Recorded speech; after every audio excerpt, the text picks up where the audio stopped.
Struck him out. 2 balls and a strike to count on Taylor. Reyes fires, swinging a drive, deep left field. It's his way back. Walk him off. Chris Taylor. Los Angeles Dodgers 2024 World Series participants. After whooping up on the Mets, the Dodgers are headed to the World Series to face the Yankees. Welcome into DodgerHeads Live, presented by DodgerBlue.com, part of the Blue Wire Podcast Network. My name is Jeff Spiegel, joined tonight by Scott Geirman, and positive vibes only tonight, Scotty. The Dodgers are headed to the World Series. Just not, what else can you say, man? The roller coaster year, right before we hopped on, we were talking about, my God, the amount of ups, the amount of downs to get to this point, the Dave Roberts masterclass, guys getting ready, to this series, rising to the occasion. So many different producers up and down the lineup here. It's just so many things to break down, so many emotions. There's a ticket to the dance with the New York Yankees, Jeff. Feels pretty damn good. To your point, I mean, you look up and down the lineup, aside from Andy Pages, every single guy on offense contributed one way or another. You look to the bullpen. This would be the definition of it worked, but it wasn't pretty, because there's a lot of one earned runs in the column for some dudes that could have been 2s, 3s, or even 4s, but they just did enough. And to your point, Scott, I told you right before we came on, I was like, what was the word that describes what I saw tonight, this season, this series? It's relentless. This Dodgers team is relentless. They go down in the first inning. They come back. They keep grinding at bats. They keep grinding through pitchers. They keep playing a little bit of small ball. It's even individual guys. Ryan Brazier comes out. He looks terrible. He gets one out, gives up the run, and you're like, the 2-run homer, and you're like, good Lord. Well, guess what? He comes back and he bounces back and he gets you 3 more outs that by the end we desperately needed. Evan Phillips doesn't have his best stuff. Gets out of the bases loaded jam. There was no quit at any level, at any moment. It wasn't like they didn't just quit. Big picture, pitch to pitch, this team, Scott, would not die and would not quit. They got rewarded for it in the end. Yeah, they definitely, this bullpen grinded. I don't know. I'm a lot of stuff, so much going through my mind. I forgot what you wrapped up on, but if you're talking about the offense was, made Sean Manaea work. They got to look at him the other day. Wasn't pretty day game. So I a lot to that, different arm slot, funky stuff there. But for what happened, they just relentless, just like you said. The Mets had to pivot real fast, went to Edwin Diaz early just to try to stop the bleeding there. But I felt that, even with Will Smith, when he was facing Phil Maton, I was like, this is a great matchup for him. Bat's been slow. Maton throws in the low 90s, just going to leave him one, just like we said. When he's right in on the hands, that's stuff he can do damage with, get some oomph behind it. What does he do? Provide a massive pump, center field. So just, man, they did exactly what they've done all year long. Bully pitching staffs into, submission. And then you get Senga later in the game, take care of business there. You picked up your bullpen. On a night that you knew that was all you had, they just took care of business. You kept tacking on. And then when the Mets wanted to stop it right there at 6, the Dodgers knew they had to push past that, and they did exactly that. Yeah, I was just looking up Baseball Savant, looking at some exit velocity stuff, and I stumbled into something that sums up what happened tonight. The 4 hardest hit balls by the Dodgers tonight were hit by Teoscar Hernandez, Chris Taylor, and Will Smith. Like, it wasn't Ohtani. Guys who haven't been there. Yeah, I mean, it's the perfect summary of the guy who was 0 for 18 coming in, and Teoscar Hernandez, who has a huge night. The guy who everybody wanted, was conversations about whether or not Austin Barnes should be starting over Will Smith. Crazy. And he has the 106-mile-an-hour home run to dead center field. I mean, for those guys to come up and have the big hits, that's what I mean. It's the up and down lineup from the Dodgers that get this one done. Again, thank you to everybody joining us live on Facebook, on YouTube, on Twitter. It's going to be a party tonight because the Dodgers are headed to the World Series. And I know they were up 3-1. The vibes weren't all that great after Game 5. They weren't all that great last night in between Game 5 and 6, but we're going to make up for it in here. Shout out to everybody that's joining us live in the chat. Scott, where do you want to start on this one? Because when it comes to sort of commentary here, we could talk Dave Roberts in the bullpen. We could talk Tommy Edman. We could talk Will Smith and Teoscar Hernandez breaking out of a slump. What jumps out to you most? What's the biggest storyline to you when it comes down to like how you'll remember this game? Just I love that word relentless, brother. I love where you stuck with that. 17 opportunities with runners in scoring position, doing the damage and not missing the big pitch. When it was there, the Mets, the Mets got to this point. I don't want anybody to say, yes, the Dodgers bullied up on the Mets and took care of business. All the wins that they had, 10-5, they were blowouts. The Mets got here for a reason. They were grindy. They were each path during, up until the National League Championship Series. So they deserve to be where they're at. But what the Dodgers did tonight is what the Mets couldn't do, find that one big swing. And the Dodgers were finding those big swings. 5 for 17 with runners in scoring position. Tommy Edmonds has the double. Mookie Betts has the double. Tommy Edmonds has a homer. Will Smith has that, big 2-run home run shot there. It was getting that big hit when they needed it. Fighting them off, working them, making the pitcher have to go in the strike zone here and teeing off on sometimes the best pitch of the at-bat, which is exactly what they've done all year long. And it's just in a microcosm, dude. Like looking full 360 up into this game, game 6 there. I didn't want to push game 7. The Dodgers capitalized when they absolutely needed to. And they took care of business. When the theme, Jeff, has been the Dodgers sometimes don't hit with runners in scoring position. Look how far we are. This was I believe I saw it was a franchise record for runs in a postseason series. It was. So it was a National League record for runs in a playoff series. There you go. 47 runs, I believe, is where the Dodgers finished up. The most runs ever in a National League playoff series. So it's, right there on there. And I see people talking about, MVP going to the bullpen. And I think a lot can be lent to that. Like, in the Mets, they're going to be up there grinding. And everybody that went in for the Dodgers, Kopech, Benny Capps, Anthony Bonda, Brazier, Evan Phillips, did you have confidence that they were on their best A game? It wasn't Treinen. The answer was no. Yeah. Up until Treinen, I felt everybody really had to grind for those at-bats, grind through those innings there. And we'll get into that. But it was that they both, what was it, Jeff? We needed to see the pitching staff pick up the offense when it's not happening. Tonight was a bit of both, a lot of both. And I'm elated how it went down. This was an exclamation point on a game that we hoped, we knew that it was going to be a fight. But the Dodgers got the big swing exactly when they needed it, man. You mentioned 5 for 17 with runners in scoring position. Like, if there's one number that sums up this whole night, it's that. Because look, 5 for 17 is pretty good. I mean, I think we're nearing 300 or in the vicinity of 300. I'm not a math major quite, but we're close. But here's the thing. They got 3 more hits than the Mets did with runners in scoring position. The difference was they gave themselves 8 more opportunities. Again, it was just relentless. The Dodgers had 1, 2, 3 inning on the pitching side, Treinen in the 8th, but it felt like on the other side, every single inning, they were making the Mets pitchers grind. Other than Edwin Diaz, it was Manaea only lasts 2 innings, only get 2+ innings, 6 outs for him on 64 pitches. Edwin Diaz, again, had a pretty easy night. Reed Garrett had an easy night. But other than that, it was a bunch of guys that just had to work and work and work. And the Dodgers were able to convert some of those opportunities into runs. Let's get to some super chats here. S.E. Bradfield, go Dodgers, waiting years for Dodgers Yankees. Look, I was telling a buddy, like, Dodgers Yankees is a big deal during the regular season, Scott. This has to be the biggest World Series that baseball has seen in like over a decade, right? Not even close. Like, there's stuff we've seen and stuff we're never going to see. We never thought, what the hype with Shohei Ohtani playing in a big market, playing in Los Angeles. We get there. He makes a World Series in his first year with the franchise. The rest of the team elevates their play. He has a historic run and, at different points helped lead this team to a World Series. The demeanor was changed. The demeanor, you could see there was a focus there. You got to see Kike Hernandez talk about, finding himself, locking in, getting, turning on that extra gear, and that bleeding onto these other players here. Mookie Betts shaking off this stuff. We talked about the boogeyman of the National League Division Series. They took down the San Diego Padres, who looked like the most complete team that we've seen in the postseason for quite a bit of time. They deserved everything. They earned everything. This is a path to the World Series that it's damn earned, and they've beat their way in. Like, they kicked the door down to the World Series.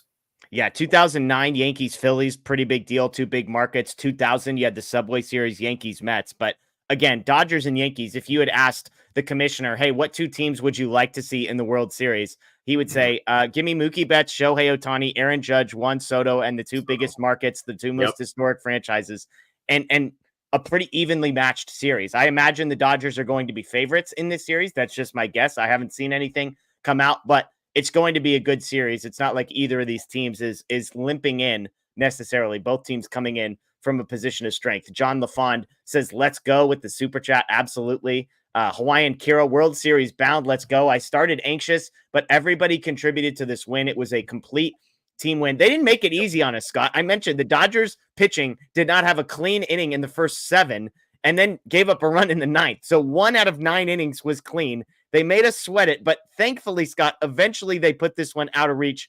Even at 6-1, my cousin, who's a Marlins fan, is texting me like, "Are you happy yet?" I'm like, "Hell no, I'm not happy yet." Like, we got a long way to go. They had the game go-ahead run at the dish at one point against Evan Phillips, and so there was never going to be enough runs to make me feel this way. But anxiety subsided. I would say bottom of the 8th. That was when I felt confident. Put 3 runs on the board in the bottom of the 8th, having seen Treinen. That was the only moment I started to allow myself to enjoy this. Did you get to enjoy this any earlier? No, man. I mean, I was on the edge of the seat. I was texting you guys in the thing, and the first thing out of my mind, I think it was early in the late 3rd inning. I started to ask myself. I was looking through the numbers in the outs, looking through the arms that I trust, that I want in this game, and I was like, I think I told Matt, I said, I think we might run out of pitchers here. Yeah. And then we start to look who's going to get stretched out, who's going to go for that 4th out, maybe that 5th out, possibly 2 innings here. There were a couple different spots where, Bonda could have been extended a little bit. I thought Daniel Hudson was going to get put out there, but just like we've seen with Blake Treinen, man, he's rose to the occasion. This is a guy who's missed considerable amount of time recently, almost to the point where you don't know if he was going to be the same. And he just looks disgusting today. Throwing absolute frisbees, and gives us, I would say, the only breath where I could say, I feel like we can start to talk about it. Now we can talk about it. Here's what's interesting about Treinen, and this is probably a terrible time to bring this up, but Treinen is the epitome of why the Dodgers have the pitching philosophy that they do. Because they look at a guy like Treinen and they say, yes, we know arm troubles, shoulder, elbow, injury history, et cetera, et cetera. But man, if this guy's healthy in game 6 of the NLCS and we need 6 outs, right? I mean, like, that's what they talk themselves into with Tyler Glass now. Nate, you name it. Like, they talk themselves into, yeah, but if this guy can pitch for us in game 1 of the World Series, or man, if this reliever can come in with 6 outs to go, I mean, that's why. And so there you go. He gets it done. I'm seeing in the chat, Tommy Edman was named MVP of this series. Hi, Tom, baby. Your pick. 2 for 5, a double, a home run, and 4 RBIs for Tommy Edman in this one. Based on, I mean, it's if you had like 2 days to decide this, I wonder if there would have been a conversation. Max Muncy's the only other guy that I would even mention. Muncy reached base 16 times in 26 plate appearances with 2 home runs in this series, which is insane. 16 times in 26 plate appearances. That said, there's no conversation when Edman has the first double and then the home run that puts this game not away, but gives the Dodgers a little bit of breathing room. So well-deserved for Tommy Edman. And again, it just speaks to this team that he's probably the 4th, 5th, 6th, quote unquote, best hitter on this team. And yet when they needed it, he came up huge. Well, look, chat, it's great for you all to be here. Shout out to almost 3,000 in. But what I want to bring up a bunch is that Tommy Edman, man, for the majority of his career, I mean, he's, not a power hitting guy. Like, he is a lower part of the order. Either he's going to be in the lower third to flip it over. He's going to be, 1, 2, try to get on, get over, all that stuff. Freddie Freeman's not in the game, right? Against a lefty on the mound, where I've loved Tommy Edman. It's just a lot of people in chat kept it real, saying Tommy Edman's best, only best, when he's playing from that right-hand side against a lefty. He gets slotted right into the cleanup spot in a big-time role. And we're talking about Tommy Edman gets there in the bottom of the 3rd against Sean Manaea when, it was, 2-1 at the point.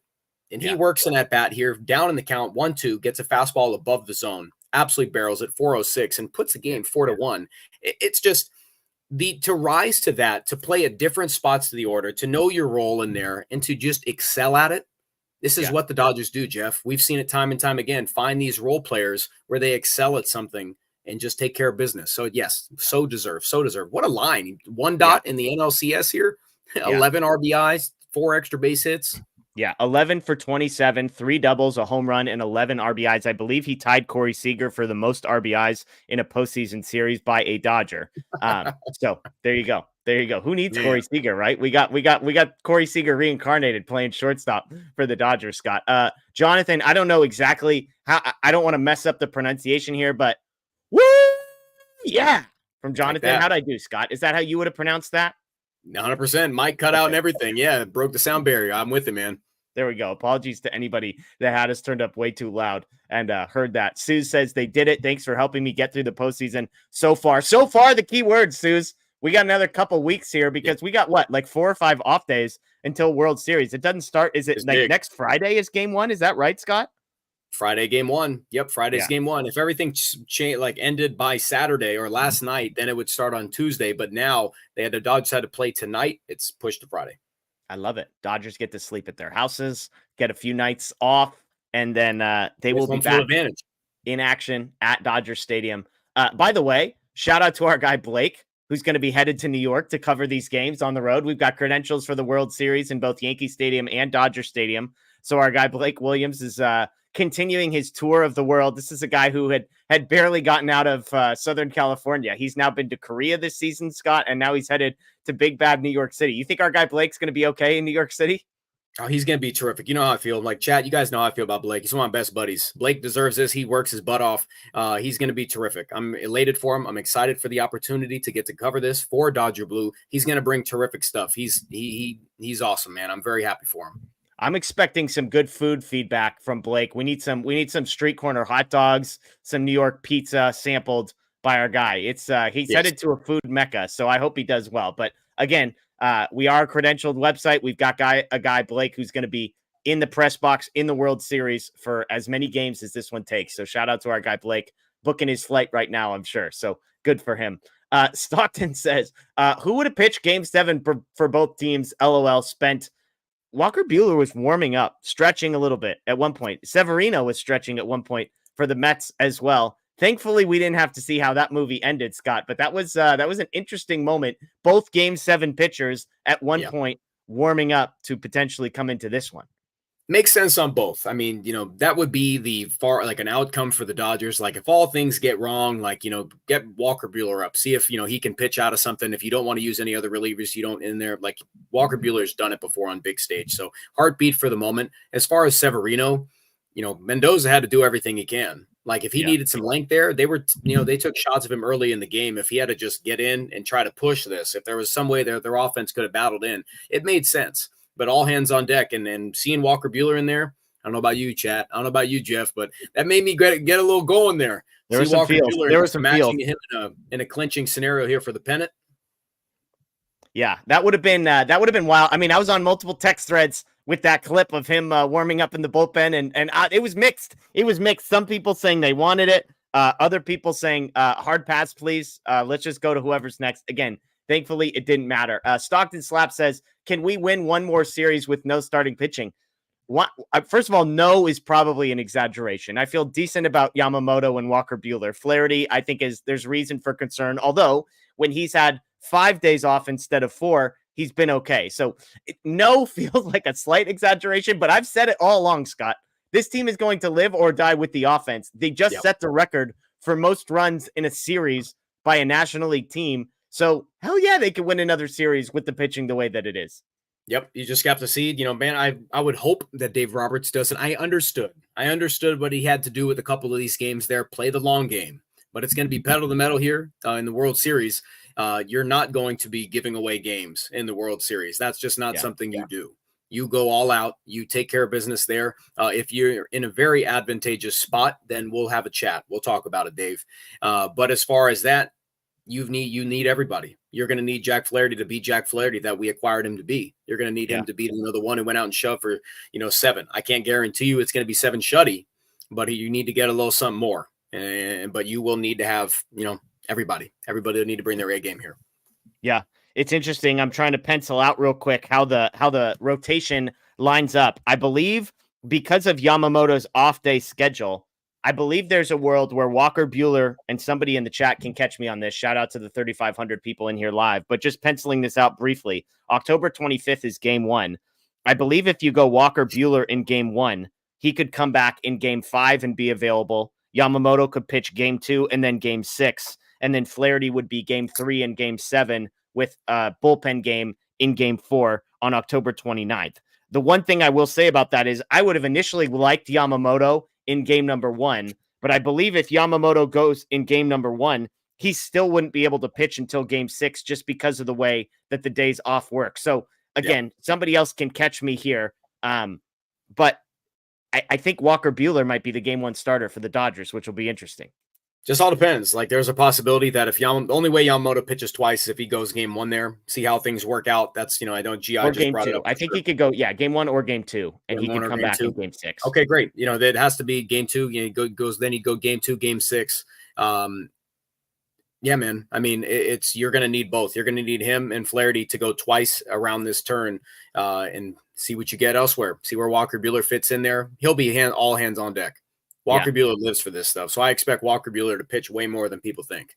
Yeah. And again, it'll be interesting to see after this performance, like, do they try to get to a bullpen game, or do they only do bullpen games in game 4 when they would kind of quote unquote absolutely need it? Game 4 would be, right in the midst of I guess that would be in the middle of a 3 games in 3 days scenario as well. So something to keep an eye on. More to come here on our channel. Godfrey says, I'm going to put myself on blast after that first inning against the Padres. Glad the boys in blue came through. Let's go Dodgers. Again, this is a theme for the season, right, Scott? Like, there have been so many moments where I think the natural tendency is to be like, there's no way they can come back from this many injuries or from this much of a division threat from the Padres and the Diamondbacks. I mean, there were so many moments when it felt like people were so quick to become negative about this team in the NLDS, in the NLCS. Like, there have been so many opportunities, and yet this team keeps coming back. Do you buy into, like, is it as simple as Shohei Ohtani, new blood, Jack Flaherty, Tommy Edman? Like, is it as simple as just they needed to mix up some of the vibes in the clubhouse? Not even to say that the vibes were bad, but just sometimes in order to break out of a funk, it just needs to be different. It doesn't need to be better. But, like, obviously these guys contributed. Edman, Kike Hernandez, Shohei Ohtani. Like, is it as simple as different guys, or is the ball just bouncing a little bit more in their favor and Mookie Betts is right 0 for 22? Like, what's the deal? I can tell you right now, and the chat's going to agree with me. It's remembering that they're the damn Dodgers. Yeah. That they're guys that these veteran players who have been there before. Mookie Betts has played so many playoff games. Ohtani's been on big stage, World Baseball Classic. He is the best player on the planet. Like, Teoscar Hernandez has been terrific all year long. Even in this slump, comes up in the biggest game up until this point. Takes care of business there. Tommy Edman was acquired to do doing a job, all fitting into the piece. Will Smith remembering who he is, capitalizing on the moment. It was, connecting with each other and finally, like, remembering that stuff. That, yes, everybody, Dave Roberts talked about it. He said he likes being kind of, them against the world type of mentality. Yeah. That was it. Finding maybe a little bit of the underdog. Are they the underdog? But yes, they were the third lowest payroll, or they're the lowest payroll left in the postseason during tonight's game. So remembering that they've been there, done that. They've had these expectations around them. Why are they going to let them overwhelm them right now? They've got the team to take care of business. They've got the swagger to do it. Yep, the Mets, who have had a terrific run right here, it's just not the time for the Dodgers to forget who they were. And at the back end of the year, they've overcome it. This year, I'll talk about it. We brought it up a bunch, Jeff. The series against the Diamondbacks months ago, the series against the Padres at the end of the year, took care of business there. Leading into the postseason, did the same thing there.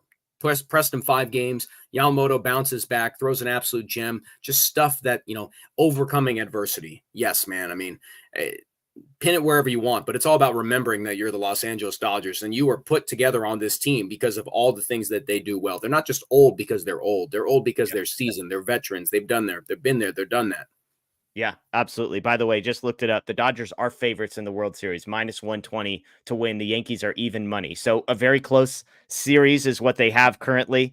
As far as game lines, Dodgers -135 to win game number 1. Of course, there are no pitchers announced yet, but Garrett Cole, I should say, is pitching for the Yankees. Again, I think it'll be Walker Buehler based on how this lines up. 300 says super stoked, wasn't a fan of Kopech because it's starting because it limited themselves late in the game, but they just wore the Mets out. Give me your thoughts on how Dave Roberts handled this bullpen, because we haven't gotten a chance to talk about that. And one game after, what many considered to be a fireable offense, Dave Roberts pulled all of the right strings and it worked. He goes to Kopech, Kasperius, Bonda, Brazier, Phillips, Hudson, and Trinan, and somehow that group gets him 27 outs. It wasn't pretty, 11 hits, 5 earned runs, but they did the job. What did you think about the way that Dave Roberts handled this?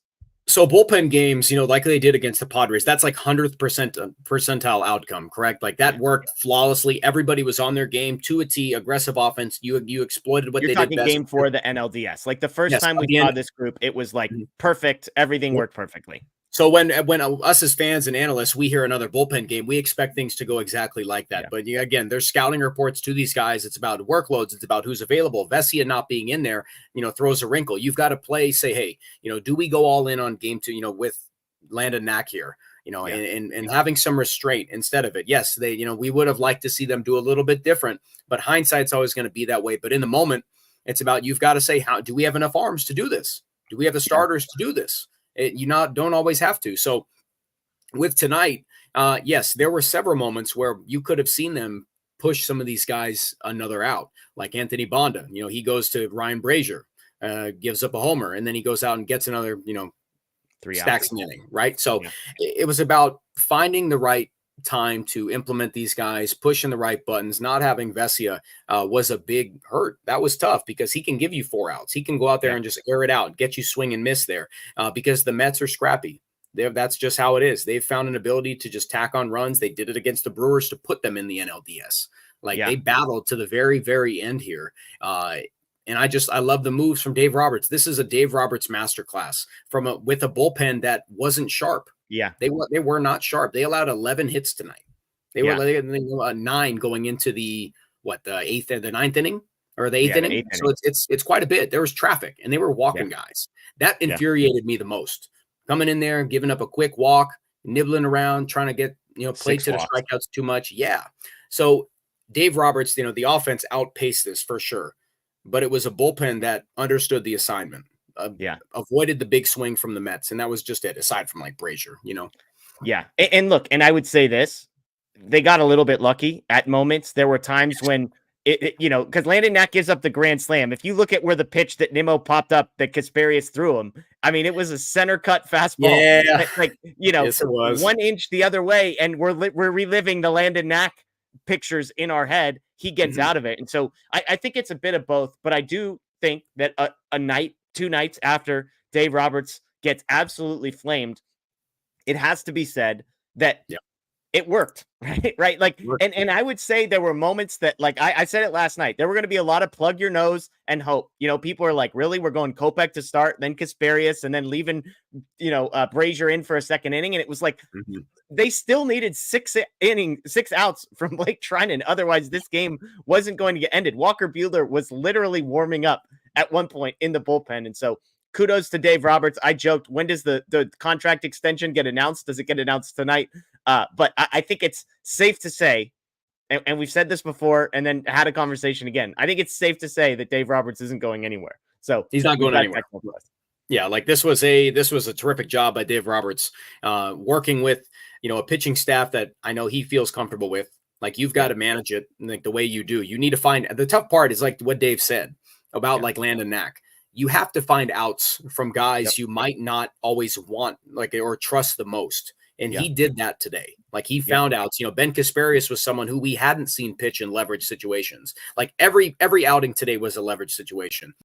Because either just the game, in part because they work themselves into leverage situations. Either they put themselves there, or just because this is not a do or die game, but it's a game that you want to win. You don't want to push 7 because if you exert it today, then you have to deal with the effects tomorrow. So either it was they did it to themselves, or they that's just the ball game, right? So I understand Dave, and having to find those out somewhere, and Kasperius stepping up in a spot that he hadn't been in. Betty Caps, man, going in there and not allowing the big damage. Just I'm in awe of what they did. This is a series I'll look back later tonight. I'll watch this game back and really look through it and just be able to enjoy it. Be able to enjoy it for a change. I'll be able to know what's coming. I'll be able to watch, go through it and seeing that stuff there. But just unbelievable job here. All these guys understanding their stuff. They're getting stretched out a bit here and saying it's on you, bullpen, and they took care of business. It's not enough can be said. There could have been a co-MVP thing here for sure. Yeah. Blake Trinan probably deserved some honoring if that game had not been taken out of hand by the end. Stockton says, thank God the Mets stranded the bases loaded twice. I mean, look, don't forget the go-ahead run was at the dish, I believe, in the form of Jesse Winker against Evan Phillips, and Evan Phillips gets out of that one. So, I mean, there were, as much as the Dodgers were up 6-1, then it was a 3-run lead. I mean, at one point it was a 3-run lead with the bases loaded, and Jesse Winker, who'd been one of their better hitters in this series, due up against the guy in Evan Phillips who had not been great, but he gets a pop out there. So shout out to the Mets for, I believe, 2 for 9 was their runners in scoring position. And then we're talking, if we look at another inning, the third, Anthony Bonda comes in, replaces Kasperius, walks Winker, gets Starling Marte to pop out, beans Tyrone Taylor. Then you've got McNeil up there in a lefty-lefty spot with the bags juice, and guess what he does? He just pounds the zone. He goes first pitch strike, second pitch strike, then goes slider down away, gets the whiff out of the inning. Yeah. So it was like buckling down when you absolutely needed to and put the pressure on them. There you go. Yeah. Jose says tested, bruised, but never broken. There you go. The Dodgers have been tested. They're definitely bruised, and they have yet to be broken. Juan with an injury question. Any way Kershaw can play? No. I'm not sure who Gonzo is. Glass arm? No. The two names to keep an eye on. Jeez. The two names to keep an eye on are Alex Vesia and Brusdar Graterol, because we just watched the bullpen. And if you could add an arm in Vesia that is immediately in the top 3 or 4 guys that you trust, and a guy in Graterol, who is a clear upgrade over the bottom 3 or 4 guys that they had in that bullpen, those would be 2 names to keep an eye on and just to watch out for. I mean, other than that, like Tony Gonsolin's name will come up. Michael Grove is technically available to be considered if you like him more than a Landon Knack or Brent Honeywell or somebody like that. But I mean, really, Vesia and Graterol, I would say, Scott, are the only 2 needle movers. Miguel Rojas on the offensive side would be the other one. Those are the 3 injury updates I would say to keep an eye on. Totally agree. Yep, all on those. Yeah, I mean, the trouble with Gonsolin for me is he just hasn't had a pulse on the season. He hasn't been there, and asking him to immediately go pitch in the World Series is a really difficult ask and something I really wouldn't prefer at all. Other guys like Joe Kelly, I guess another name I didn't mention. Sure. I mean, like if they like that, like I don't know who you're pulling off there. It's just, I would say Brusdar Graterol, just like you said, Brusdar Graterol, Alex Vesia. You're going to have to, maneuver your lineup here and your roster, how you're going to fit some of these guys in. But yeah, man, I mean, everybody's taking care of business out there aside from, I would say, like Landon Knack. But he did his job during the regular season. He's just he's not the top guy you'd want pitching in high leverage spots. Yeah, him and Honeywell are guys that you understand how they can succeed in the regular season. But again, I know I get crushed for it, but it's like the reason I always mention Michael Grove is because he at least has the potential for swing and miss. And I know the ERA isn't pretty, but in these situations, a guy like Grove, a guy like Joe Kelly, even though the variance may be far greater, the upside is there if you have to go to them in a moment where you feel like, who knows, maybe you feel a little bit better about them. Again, I understand how people feel about Grove because it's how I feel about Joe Kelly. I'm just saying, compared to a guy like Knack and compared to a guy like Brent Honeywell, whose job was basically just to mop up innings when they were already getting killed. I mean, anybody could have done that. So he did a big job. He did a big job. Let's give our flowers to, turtleneck Brent Honeywell, man. He did a hell of a job this series about eating some innings and just saying he's going back out there. It's his ball game. And just an awesome job. Gritty stuff from multiple spots on the roster. This is stuff when you tell the story of the 2024 Los Angeles Dodgers, it's players like that along the way. We've been through the Yohan Ramirez to get to this point. Yep. That's people forget about those days. It's just been how many wrinkles to this season there have been. Yeah. 7 2/3 that were eaten by Brent Honeywell in punted games 2 and 5. So shout out to Brent Honeywell for those as well. A couple more super chats to get to here. One fast says, first pitch from Cole, Ohtani homer, Dodgers in 6. Look, I predicted Dodgers in 5 in the NLDS. I predicted Dodgers in 6 in the NLCS. So I'm going to be patient here. We got 5 days for me to figure out what my prediction is going to be. But look, Ohtani on the biggest stage, the moment's not going to be too big. I think he's still hitting like 780 with runners in scoring position, dating back to that 5 for 5 or 6 for 6 game he had in Miami.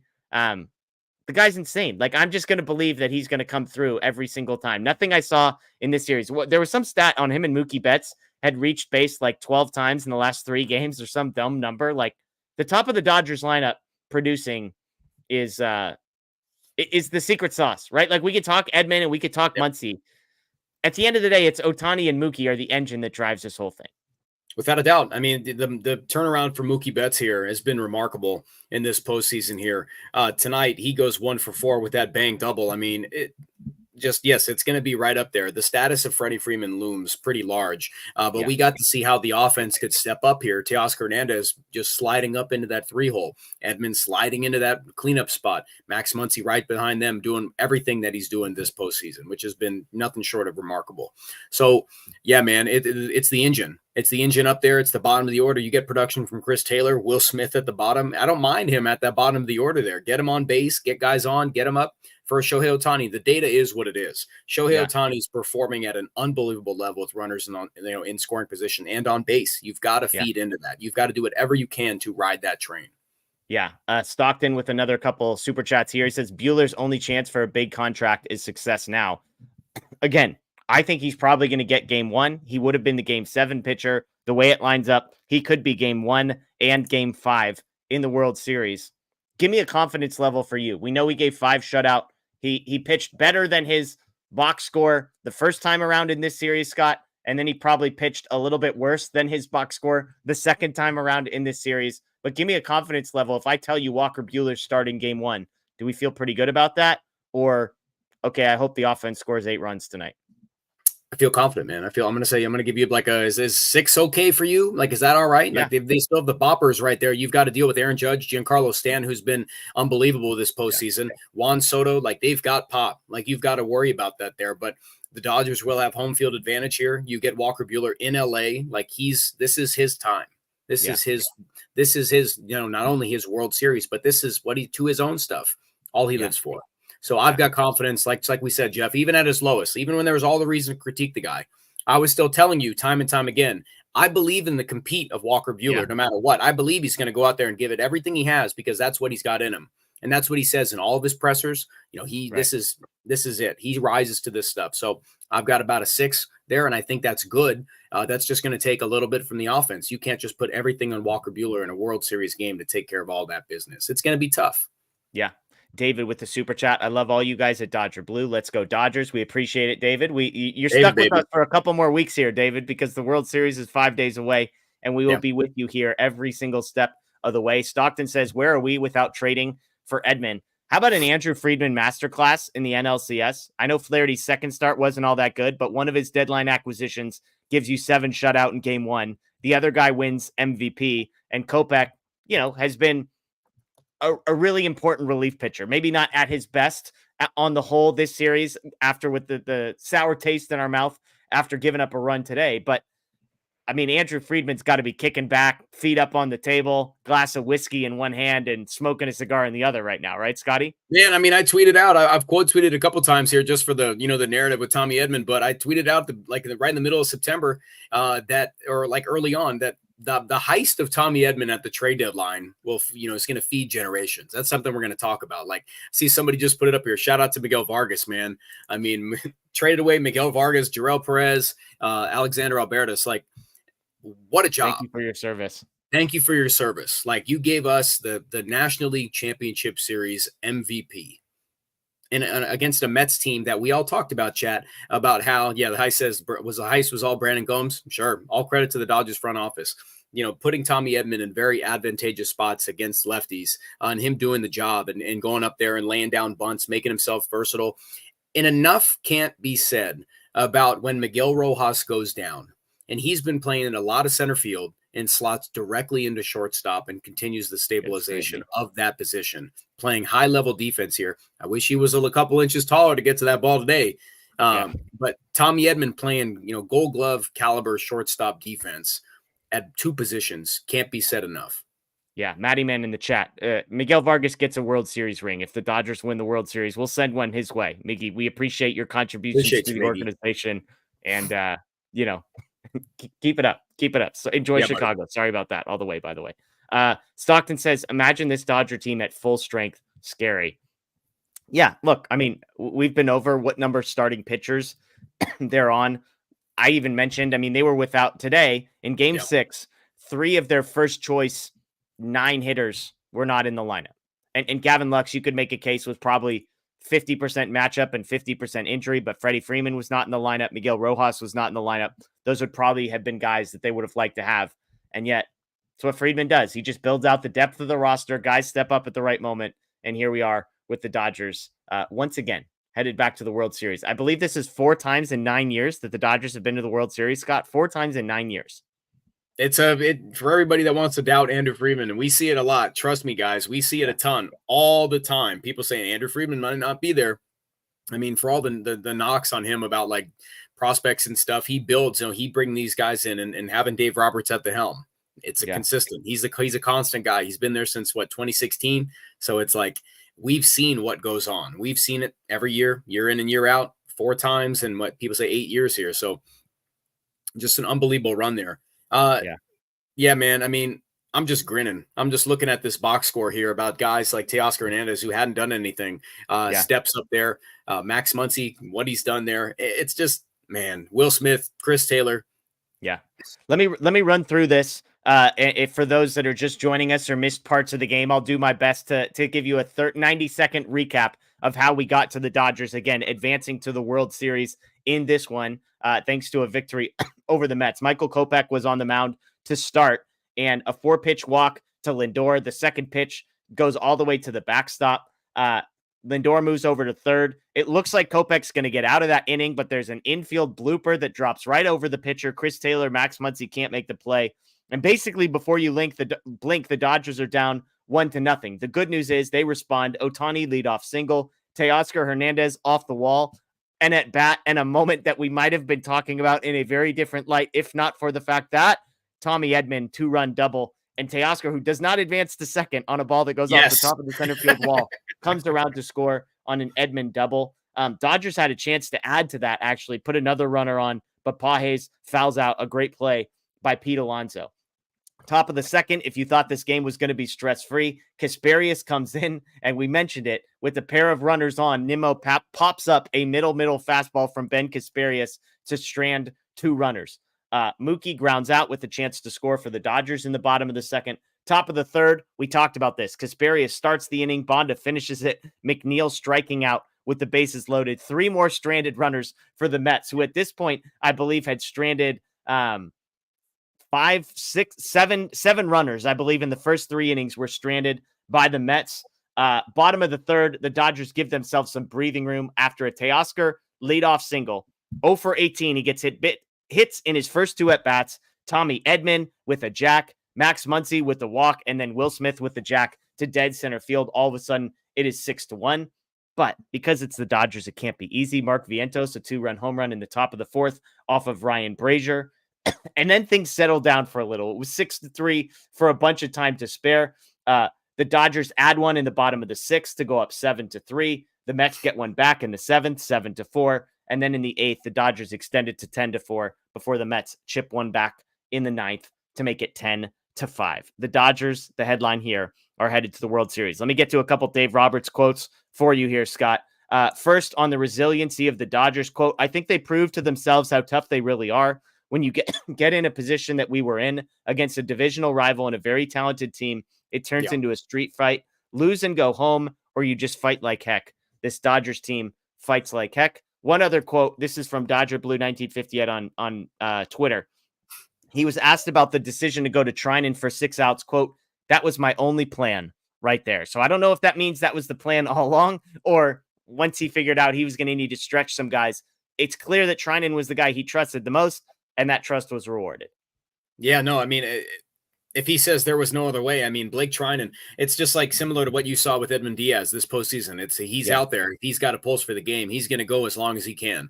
He's got the filthiest stuff on the staff that we've seen right now, and he put it on display. He put it on display out there. Blake Treinen was needed to get, I would even say if he needed to get 9 outs, he could have done it. He would have taken the ball for sure. Like he's got, you know what, guys, like Blake Treinen will rise to the moment, and he took the ball tonight and just looked filthy. That was the first time of the game, I'll say, that I was sitting back and I would say, he's got this. His stuff looks like he's got the Mets hitters in a blender, and he took care of business, man. I didn't first pitch strike. He felt like the only Dodger reliever to come in and throw his first pitch of the game for a strike. And I was like, all right, I'm good. We're good here. Yeah. Yeah. I mean, I looked at those runs there. I was just sitting there grinning, man. Just sitting there grinning like they punched the ticket. They did it. They punched the ticket. They added on when, as a fan, you're saying, I think they need to add on here. I think they need to go get a run or two. They did. They did. Yeah. And just looking back, Jeff, to what Dave Roberts said, getting punched in the mouth in those street fights there, I think a lot can be said about like Yamamoto. First playoff game, again, the game 1 of the National League Division Series. Yeah. He goes out there, gives up 5 earned runs, and they work this all the way to a game 5. He gets the ball again, and I'm sure a lot of people probably in our chat saying, don't go to Yamamoto. We can't do this again. We can't see him again. And he goes out there and gives you 5 shutty. Yeah. Answers the bell, answers the call. It's just about resiliency. What'd you say at the beginning here? What was that? What was that word? Relentless. Just a relentless nature for this team right now. And I expect them to continue this. Yeah. A couple more super chats. This one from Mr. Kirk. Doc was right. No way the bullpen does this if taxed in game 5. Play to win 4. Let's do it again.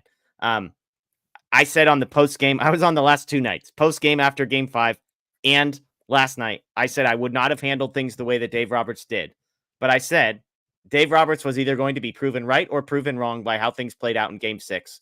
Yeah. Do you think Dave Roberts was proven right? How he handled game 5, was he proven right by tonight? Yeah, he believed in his offense. He believed in his offense to get a second look at Sean Manaea and be able to work them, knowing that the Mets are going to play for desperation, knowing that Manaea has to go out there and, yes, be perfect. Because even though a lot of people said, yeah, the Mets might hold the advantage in starting pitching, from that sense, they've still got to play the game. Yeah. On paper, it might look good, but their backs are up against the wall. They've got to win 2 to make the world, to get through this series here. So, yes, Dave Roberts understood that, didn't exert the bullpen here, saying it's okay. The offense is going to pick you up. They did. They even battled back in game 5. Yeah. So you're going to play those odds there that your world-class offense is going to get enough looks here and go out and take care of business. And what they do, they ran Sean Manaea out of the game with 5 earned runs in 2 innings.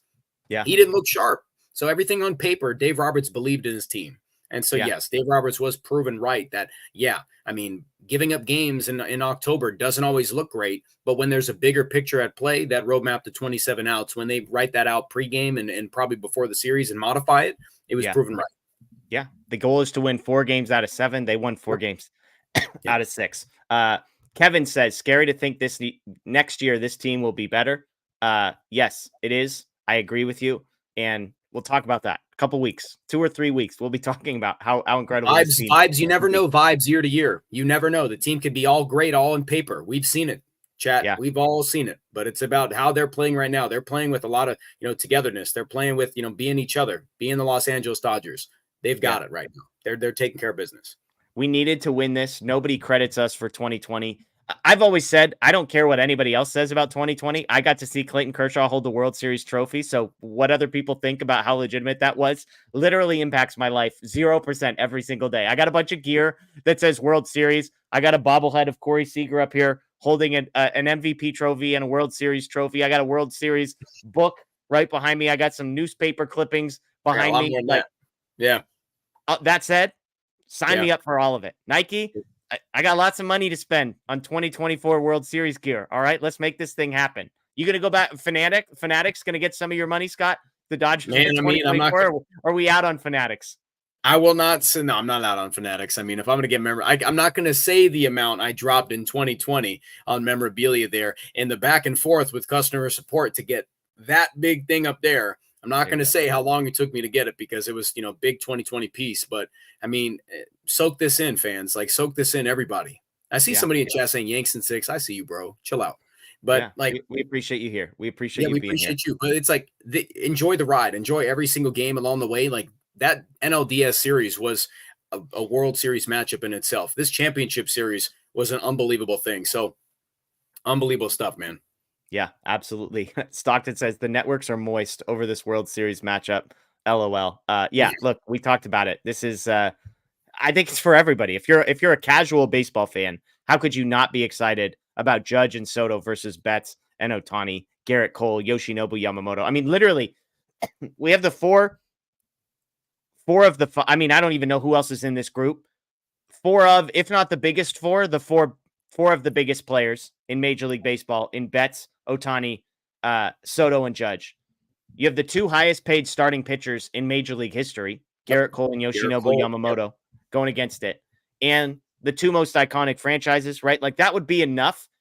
Even if it was like, the Diamondbacks versus the Guardians, and you had all those guys, it'd be like, dang, that's going to be fun. add in Yankees and Dodgers. I mean, come on. Doesn't get any better about that. Yeah, John Bleeding Blue says 4 more wins. Let's go. It's crazy, Scott. The Dodgers need to win 4 of the next 7 games to hoist the World Series trophy. 4 out of 7. That's it. They go 4-3. A tick above 500, Scott, and they're World Series champions. Yeah, I've been with DB for a few years now, and it's been some, up to the point they haven't made it this far. They have not made it this far. It's been CS exit. CS exit and 2 DS exits. So we're talking about, uncharted territory for us, myself. It's great to break this down, be on here with all the chat, being here every single, 2 nights a week, when dropping in whenever we can, but 4 wins away and seeing a roadmap to how they've done it. And they've had to really battle. Fans, chat, let me know. Do you feel like you've seen this team battle tested going into a World Series matchup? Because I think that's really important. I think seeing the team push to the limits in both spots, like the Mets, like playing against the Padres, you got pushed to the limit. Playing against the Mets and the CS, you got to a point where they had to figure it out. You've had to get through game 6 to avoid a game 7 to be in the dance. And I feel like this Dodgers team is battle tested for every single scenario. When they get knocked in the mouth early, how to come back, how to chip away, they've done it all.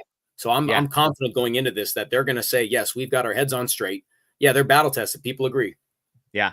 And now they got 5 days to recharge the batteries so that there's no worry about emotional letdown and any of that, because they've got as much time off as they need in the next 5 days. Carolina says, what are we going to do about these bad calls behind home plate? Let's go Dodgers. It did feel like every single time a borderline pitch didn't go our way, it was an immediate single right afterwards, right? Like, I mean, all in all, I didn't feel like umpiring necessarily played into it. But even with Alonso, it was a cutter that probably outside, but borderline, right?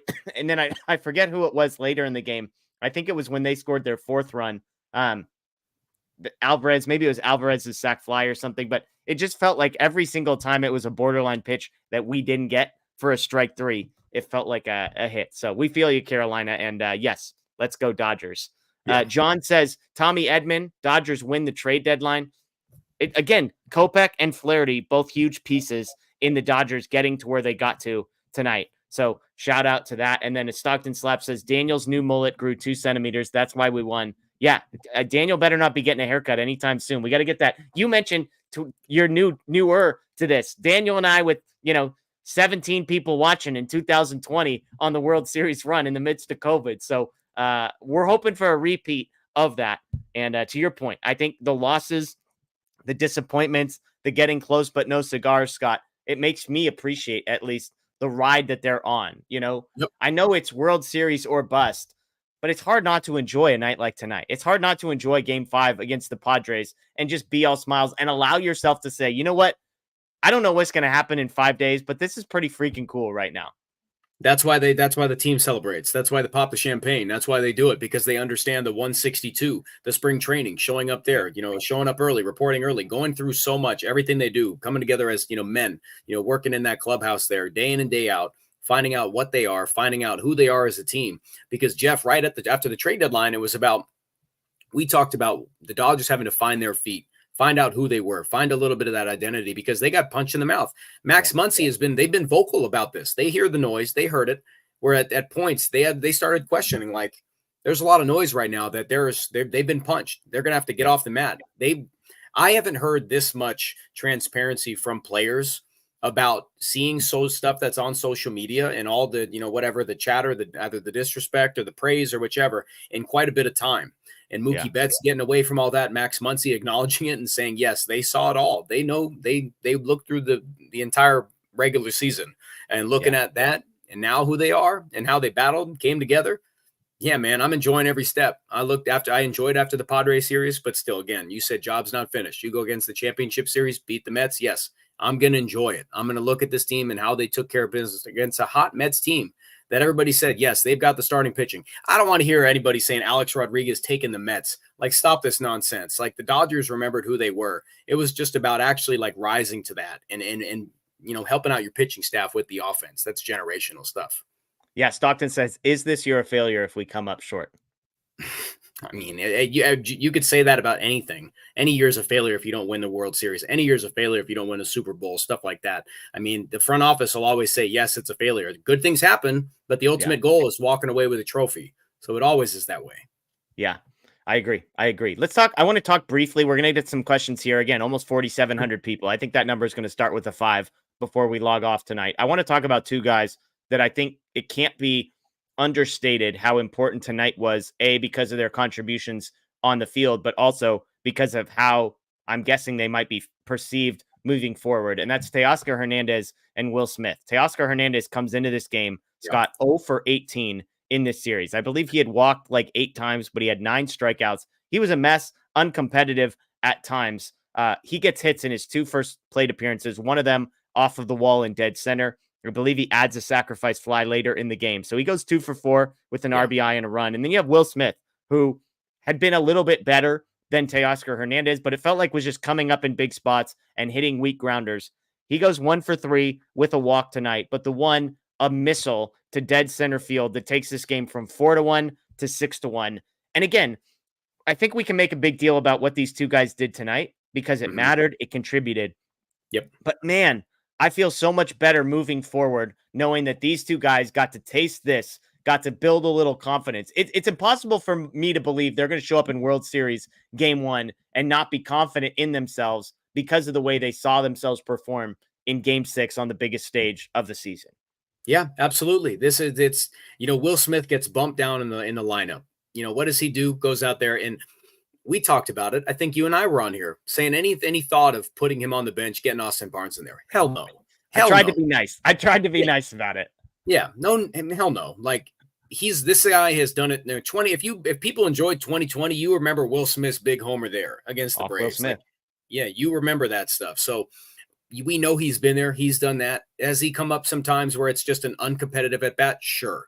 But he capitalizing on those big moments there, seeing a sacrifice fly. That's all big stuff. Like him going up there and having, walking, not getting crazy, not getting swing happy in the thing. It's all important.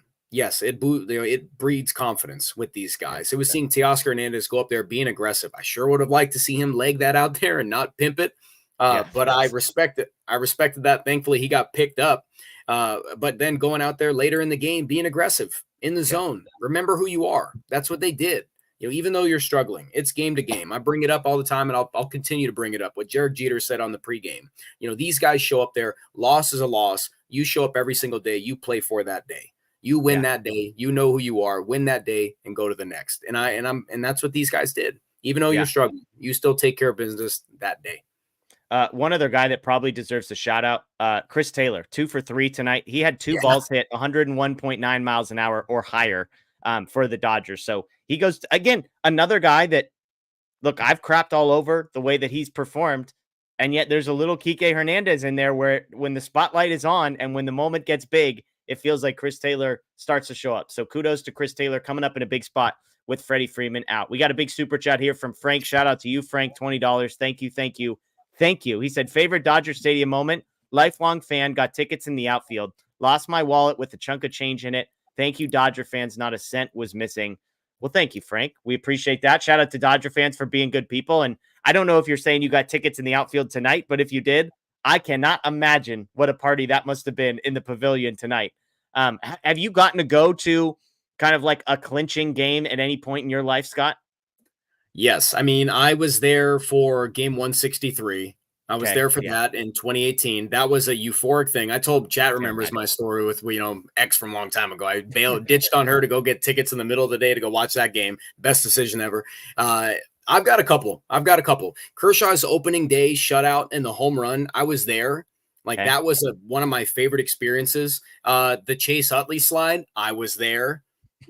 That was Ruben Tejada's fault. Nobody get that twisted. And one of my favorite moments all time, Matt Kemp's sliding catch, Bryce Harper's debut. I was there. I've had a lot of great moments too. I was there for Mannywood when he hit the home run on his bobblehead, and Vince Scully said it was the loudest that Dodger Stadium was ever. I mean, that's one of those moments that I remember. I've only gotten to go. I have a terrible memory. I think I moved out of Los Angeles, basically right about when the Dodgers started making the playoffs every year. Very inconvenient timing. But I got to go back the year they played the Cubs, I believe is in the NLDS. And we won one game, and it was the game I was at. We beat them 9-0. That was it. So I got to go to one playoff win. But there's some great moments. But the Mannywood was a big memory for me. So Frank, we appreciate the super chat. Thank you. You got one? One last one. Go for it. 2016, was it 2016? Was that Arrieta's crazy year? I was at the no-hitter. Okay. Yeah. You reminded me. I've actually seen the Dodgers get no hit twice in person. Oh my God. One of them was the game they won. They beat Jared Weaver, not technically a no hitter because the Angels only pitched 8 innings, but they won while getting no hit. So I was at that one. And I was actually in Seattle when the Dodgers got no hitter by committee on a game started. You ready for this, Scott? Kevin Millwood started that game and no hit the Dodgers. So not a positive memory there. But I always joke with people. Some people get pissed. If you're at a game and the Dodgers are losing like 3-0 and they have no hits and it's like the bottom of the 9th inning or whatever, are you rooting for the Dodgers to get a hit or are you rooting to see a no hitter in person? I want to see history. Yeah. I don't care. I want to see history. It just all depends. Like, I mean, I think one game of after it happens. Yeah, after it happens, I'll be like, oh yeah, they got no hit. That was super cool. But I think earlier in that game, there was like a questionable hit or error type scenario, and I was yelling. I was like, "There's no way that's a hit. There are no way that's an error. That's got to be a hit. It's got to be a hit." And yeah, it just all depends. Whatever. Arrieta shoves. Positive vibes. Hawaiian Kira says, "How can you not love the bullpen? The hype video today, their flow, not only Honey but Kopech as well. Do you like the what was it? The dogs." The dogs have arrived or something. What was the Twitter video? Did you see this? The dogs have arrived. Yes, I saw that. Yeah, I think there was one that wasn't like the other. I think we joked about that. It was like Edgardo who didn't belong or something yet. Yeah, not yet. All the dudes, and then it was like, oh, there's Edgardo Enriquez. Not yet. Yeah. Stockton Slap, do you think this team would beat the 2020 team? That's a good question. What do you think, Scott? That's a very good question. That team was current health. It's hard for me to say yes with the current health of this group. Like if you told me Freddie was healthy,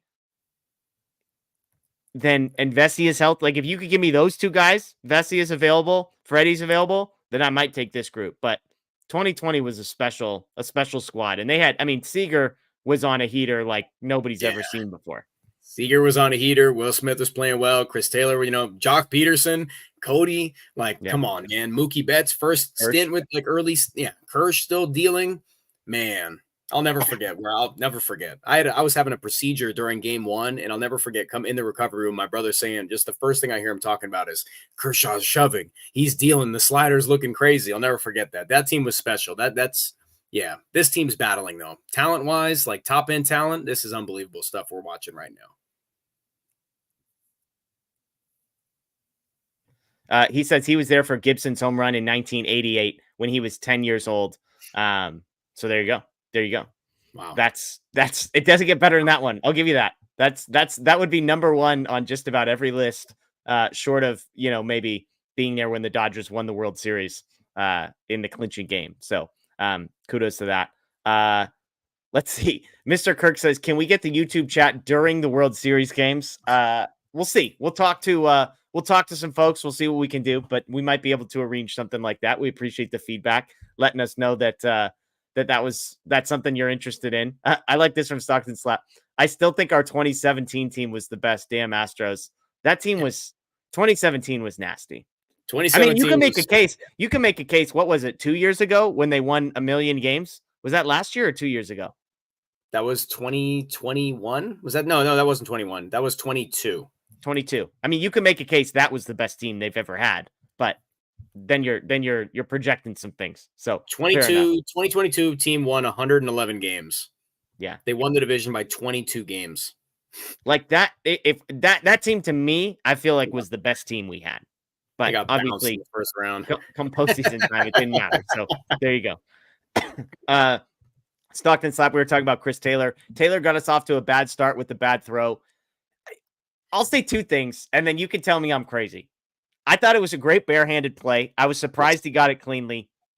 And I'll die on this hill, Scott. Freddie Freeman makes that catch at first. Bum ankle and all. Freddie Freeman gets the stretch. He's 5 inches taller than Max Muncy. Yeah, that ball went off the edge of the glove. Like he's definitely A, stretching better, and B, his arms have got to be 3 to 5 inches longer. No way he doesn't make that play.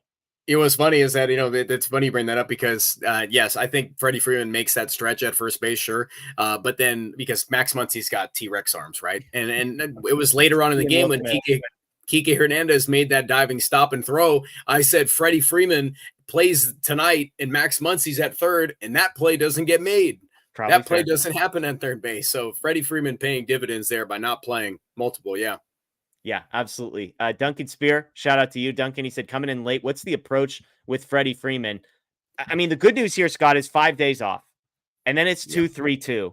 So I'm not necessarily projecting we're going to get full strength Freddie Freeman, but man, oh man, is 6, 7 days off if you count yesterday and today, which he was off his feet. 7 consecutive days off for Freddie Freeman. You know, he's going to be a better version of himself. That much we know. How close it is to 100% remains to be seen. How much better? We don't know.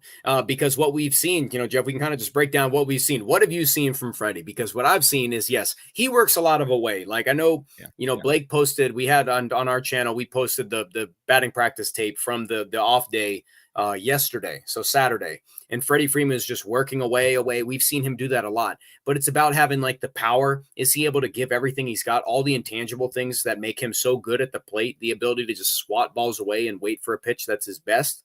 Yeah. He might not be at 100% right now with that. So how much better is he going to get? How close to 100%? He won't be at 100% until they take care of that in the offseason. But it's just about, is he able to go up there? Competitive defense, we'll have to talk about that. That's something they'll evaluate. But at the plate, I think is a big deal because he's got to be a little bit more than just a slap guy to left field right now. Like that's just because we just only seen singles. Yeah. No, I'm with you. I mean, I really believe defensively that while he's limited laterally, his ability to dig balls out and his ability to extend and stretch in a way that Max Muncy just can't. I mean, literally, 2 of the biggest plays in the last 2 games have come down to a bang play at first that Max Muncy came up just a little bit short. Yeah, so that's how it is. That's how it goes. Yeah, you're right. You're spot on there. Yeah, I mean, Freddie Freeman, that length that he's got makes a ton of difference there, and why he's been so good, and why we talk about, we've had a ton of conversations about like, oh yeah, the defensive metrics with Freddie Freeman don't love him, but the eye test tells us that he makes some plays because of his length and how tall he is. He takes things, he makes things happen that other guys can't. Yeah, and I think the other piece of this is Andy Pages, I think, had a chance tonight, 2 home runs in Game 5 to come back and really cement himself in the same way that Kike Hernandez did, which is with a, hey, you're not going to put me back on the bench. Like, you're going to have to figure something else out. And he was the only guy that went 0 for tonight. And so I'm not overreacting. I mean, he's young. I wasn't expecting major things. But if Pages goes 3 for 5 with an extra base hit tonight, then I think the Freddie conversation's a lot more interesting about I mean, but he goes 0 for 5. I think it makes bringing Freddie back. And I'll just keep saying it, and I might be wrong at some point. I'll take my chances with Freddie Freeman. 70% Freddie Freeman, 75% Freddie Freeman. Like in a big spot where I need a base hit, I'm sorry. I'm just going to trust Freddie Freeman no matter what condition his ankle is in to make that, to get me a base hit. And maybe that's available off the bench, but I would just take my chances with Freddie Freeman, regardless of the condition. Yeah, I think a lot of it has to do with his status. And when you see it's bad, it's bad. And they've, hearing that he shows up to games, he's at least getting treatment for 4 hours leading into a game. Yeah. That's a lot. So when you hear that, it, provides some pause for yourself that, what Freddie's going to bring, how much of a detriment he's going to be in terms of his range, what he's doing at the plate there, how dynamic he's going to be. I think that there is something to playing the matchups with him. I think for right now, Jeff, like I would only push back on a tiny bit about saying, yes, Freddie Freeman, look, I'm never going to knock Freddie Freeman. You tell me he's in the lineup, I'm never going to say terrible decision. I'm going to believe in the player. I'm going to believe in what he's done, track record. He's Mr. Consistent. But right now, I would have said like a game tonight, I would have said the best possible chance with the players who are playing hot. Andy Paz just coming off the great game. Kike Hernandez playing great. You just have to roll with what you've got. And if he needs a big spot later on for a pinch hit, go ahead. But looking into the World Series, I think just like you brought up, it's a good bit of time there for them to evaluate him, get some treatment, more treatment, and then we'll have a better conversation. And then, yes, does he sit a World Series game? I think the chances are so much less likely of that being the case. Yeah, Scott, we do have a slight problem. If you head over to the Dodger Blue Twitter page, they may have run out of beer in the Dodgers clubhouse. We've got a video up. It looks like Flaherty, Kike, Honeywell, and Glass now digging through a Budweiser bucket that is completely full of empties. So we're going to have to solve that. We'll get our guy Blake on that. Some more quotes. Again, all these videos are going to be up on the Dodger Blue YouTube page. Shohei Ohtani's interview, Dave Roberts' interview, Ohtani on reaching the World Series in his first season, quote, "I really feel like I've finally arrived at this stage. A lot of the games we played were tough and hard to win. It was truly a team effort to get there."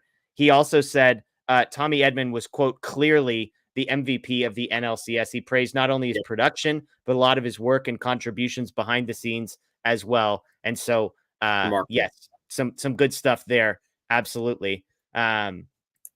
Looks like we might have a special guest joining us, which would be a pleasant surprise. So we'll see. We'll see. A couple more super chats here as our guest is getting ready. Frank says, I got nothing. Saw Big Mac absolutely mash. Going back to favorite moments at Dodger Stadium. I'll say this. I remember, this is a slight childhood story. When I was growing up, we would get the schedule and my mom would let us pick, like me and my brother would get to pick 5 games that we wanted to go to. And one of the games would be like just us. I'm a twin, so we did everything together. But there would be one game where it was like just me and my mom or whatever.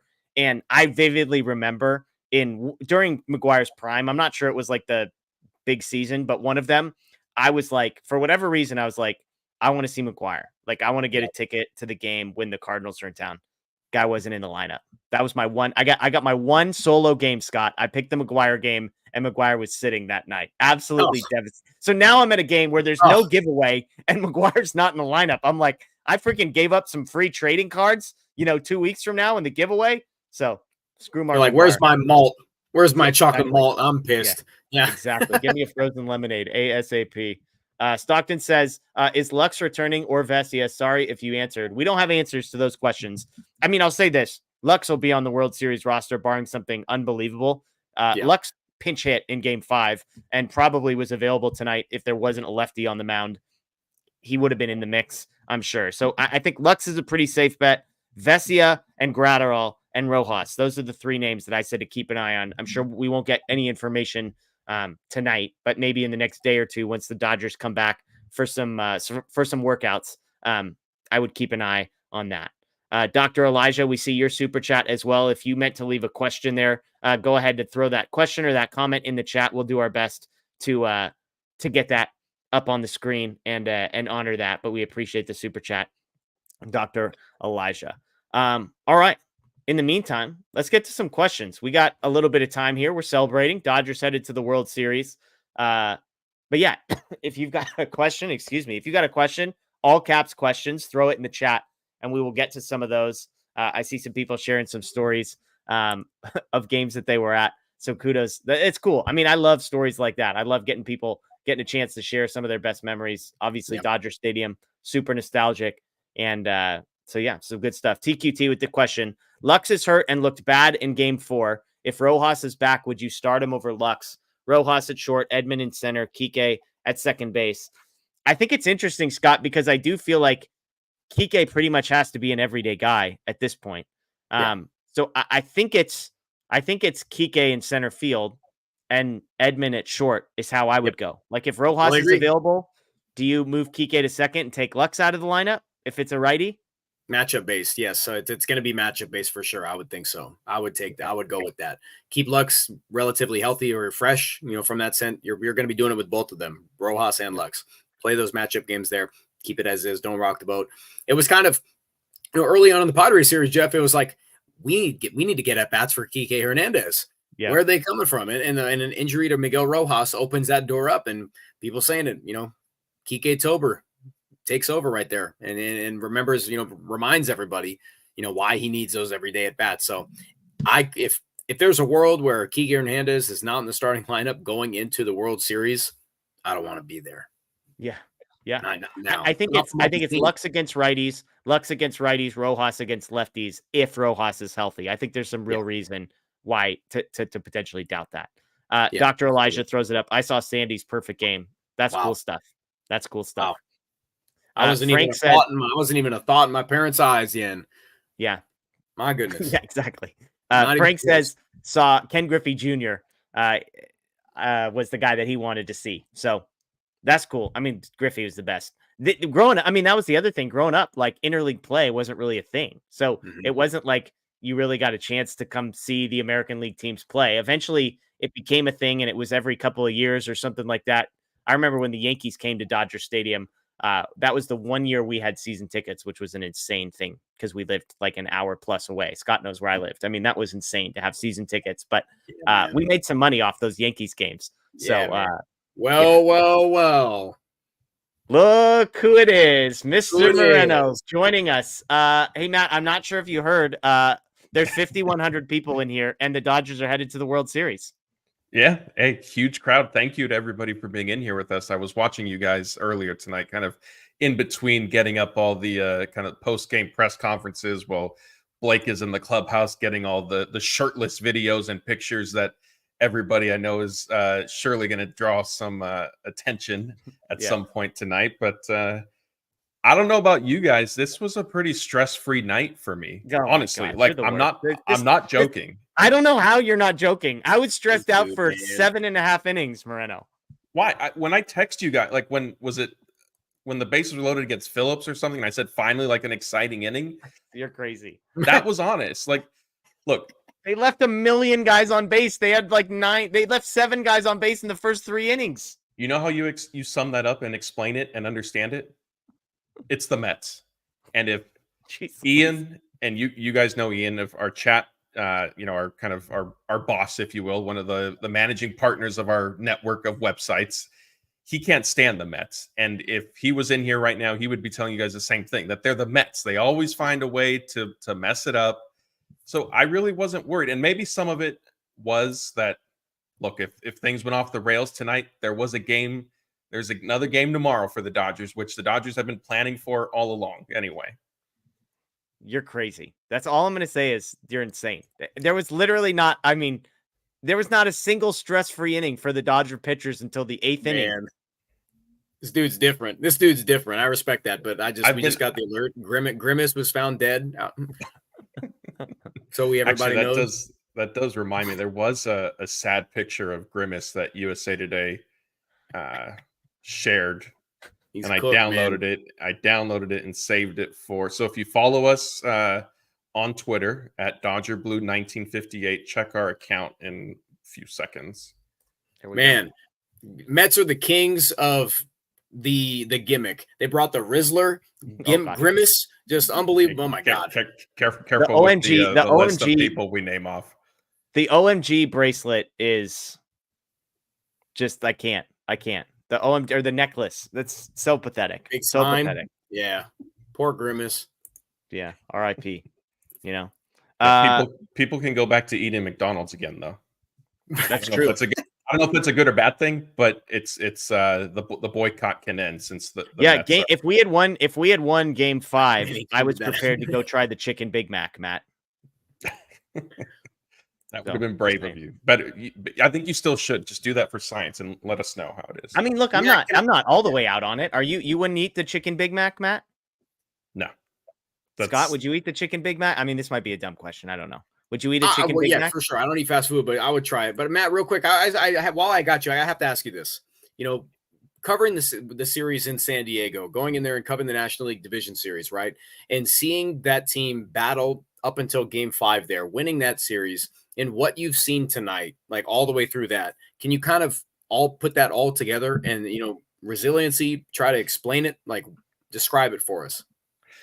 Yeah. And look, maybe that's part of the reason why I really wasn't worried tonight. I think the other part is the Dodgers just the Mets were punching above their weight, based to use, kind of a boxing metaphor. If we have any old school boxing fans, I know MMA is the big sport these days, but to your question, honestly, going into Game 4 in San Diego, after the Dodgers fell down 2-1, losing Game 3, obviously, I was of the mind of here we go again, like it's happening again. And I wasn't sure. We'd seen it happen too many times, and this team had a lot of the same players from last year, from 2 years ago, where they got to the NLDS and there's just some sort of mental roadblock, whether it's facing an NL West opponent or the first round. I mean, I guess it's not technically the first round anymore, but the first round for the Dodgers, a little bit more specific. Like, I wasn't expecting them to come back in that series. Now, once they got into a Game 5, I thought, okay, like anything can obviously happen, but you're feeling pretty good at that point. But getting how they performed in Game 4, like that surprised me. And I think that was really the first sort of sign, and maybe a little bit in game 3 with Teoscar hitting the grand slam, but then the bats went cold right after that. So it's kind of like, well, what do we really make of this team? But game 4, I think, to me, was really the first sign that, hey, like this October could end up being different. Like this team, whether it's Ohtani, Teoscar, just, Mookie kind of getting back on track. And I see Jeff saying I'm backtracking. I'm not backtracking. I don't know what you're not me. referring Different. to. Not me. No, Not no, me. yeah, no. Sorry, I said JF. Yeah, in the chat, JF says I'm backtracking. The people loved your Madres non-pick. He's goated for it. Yeah, I didn't pick them. I specifically said, again, for the 100th time, I am not picking the Padres, but I will say Padres for the sake of balance on this show. I don't know how much more clear that can be when I say I'm not picking the Padres. You don't need to defend yourself. You don't need to be Blake. Don't take every fight that somebody brings to you. He takes the bait. Don't take the bait. And I think it's important. I wanted to ask you that because it's just I kept bringing it up every show that I had. It was just, this was the boogeyman. That division series round was the boogeyman. I was like, I need to see them. I believe they can do it. But just for me, to see the Dodgers franchise get to where I believe that they can go, I have to see them get through the division series round. And it was just remarkable that they get pressed to a 5-gamer and having Yamamoto on the mound after he just got beat up in the first game of the series. What was, that mentality there and kind of the vibe that you got going into that game 5 of that DS series? I think there is certainly confidence in Yamamoto, and whether it was, just kind of, we're obviously publicly going to back our guy type thing, or they genuinely believed it. I mean, I don't, maybe a little bit of both. Mm-hmm. And what was interesting too is, there wasn't, every time Dave Roberts was asked about, hey, Yamamoto starting or potentially going to be starting the game 5 before the Dodgers even got there, are you confident you cleaned up the pitch tipping issue? He sort of always kind of brushed it aside, yeah, it's been addressed. Yeah, it's fine. It's nothing. And I thought that was a little weird. But, I think they did, whether it was, again, kind of naive confidence or, reason to be truly founded. And it turned out that it was, there was reason for them to believe in Yamamoto. And I think one thing too, we can't, I don't know if I expressed it on one of the shows after the Dodgers eliminated the Padres. I know going into that series, I did say, hey, part of me wonders, are the Padres, this is a different position for the Padres because a lot of people were picking them to win the NLDS. And I think I think that could be traced to all the different injuries the Dodgers had at that point. And they looked like a depleted pitching staff. Freddie Freeman was hobbling. You could see why. Yeah. Were the Padres going to be ready to handle that spotlight? And I think we saw in games 4 and 5 that not necessarily. The pressure, I think, started to get to them. Credit to I know Jerks and Profar will strongly disagree with this, but credit to the Dodgers pitching. But I think the Padres also, got a little tight. And then, once we got into the NLCS and it was the Mets, I from the very beginning, I wasn't concerned. Yeah, cool. There we go. Oh, super chat here from Roy. Hope this is the start of Clutch Teo again. Great team win. Sorry if this was already addressed, but will Vesia be able to pitch? I just saw on my timeline that Andrew Friedman was on Sportsnet LA and indicated that both Brusdar Graterol and Alex Vesia both have a chance to return for the World Series, which would be a huge, huge upgrade for the Dodgers. Tien Gang with a separate question. Knack and Enriquez, will they make the World Series roster? In your estimation, Matt, would Knack and Enriquez, I would imagine Honeywell be the first guy to go. That's my guess. If Graterol and Vesia both come back, which 2 guys do you think lose their spot on the roster in order for those 2? I could see it being these 2 guys. Really? I think the way the Dodgers use Landon Knack in the NLDS and in the NLCS tells us a lot. And yes, but you don't think I guess I'm just thinking that he would get moved to the Honeywell role, the role that Honeywell played in this series. And I wonder if they would feel better about Knack in that role than they would with Honeywell. I don't know if they would. I mean, I his one, it was only one opportunity. And Jeff, you and I, when we were kind of discussing Dave Roberts' comments for the bullpen game tonight, if Landon Knack was going to be thrust into that role again, in game 2, I mean, you and I, we sort of agreed that he does have the talent, the potential to bounce back. Just because he had one blow up outing isn't necessarily an indication of every time he takes the mound is going to be terrible. Now, that being said, obviously in the playoffs, you can't necessarily play out those averages and percentages all the time because it's a shorter span. Yeah. But I think what we've seen from Brent Honeywell, him and Knack can maybe Knack can give you 5 innings and Honeywell's max is like 4. Yeah. I think they'll live with that, with kind of the results that Honeywell has been getting. Correct. For them. I think that, and maybe it's a little bit of going with a hot hand type thing. And I'll have to defer to Scott at some point. And, I know not tonight, we have a full week to sort of preview, obviously, the Yankee series. But if the nerd stats say, hey, maybe Knack's profile of pitches match up better with the Yankees, then fine. Perhaps they stick with Knack. But as of now, like kind of all things being equal, I think Honeywell gets that sort of long man role. Yeah, Scott, I think that with Brent Honeywell, like his secondary stuff is a little bit more refined. Like he feels more comfortable throwing it. Like Landon Knack's going to make or break with his fastball. Tons of a vertical break there. So it's like that's what he's going to have to live and die by. But we've seen that it's not like one pitch from Landon Knack is going to be off. If it's one off, then it's been all of them. Like it was from the first pitch I saw him throw.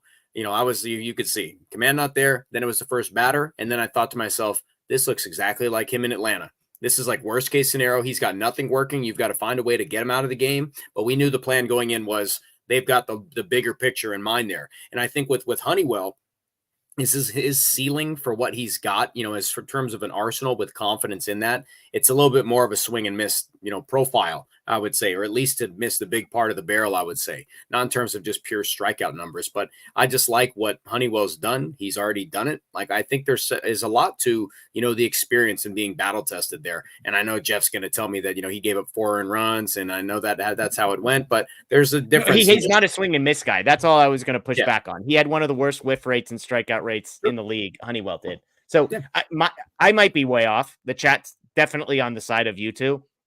You're not way off. You're not way off. I know where you're going. The fact that Knack was used in game 2 in that spot tells me what they think of Landon Knack. Now, obviously, he didn't perform. He performed terribly in that spot, and I blame Landon Knack for game 2 more than I blame Dave Roberts.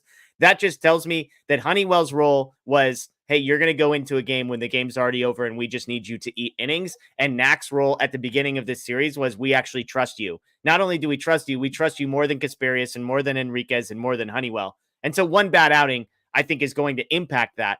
I just find it hard to believe that he's going to drop all the way down compared to Honeywell, who, all in all, pitched more innings, gave up 4 runs, and was fine, but inconsequential. But I think too, like, Knack could have pitched in game 5 instead of Honeywell, but they went to I don't know. Like, at that point, yes, like you're whatever, like the game. That tells me, Matt, that they may have wanted one of those guys available for game 6 and the other guy they may not have wanted available.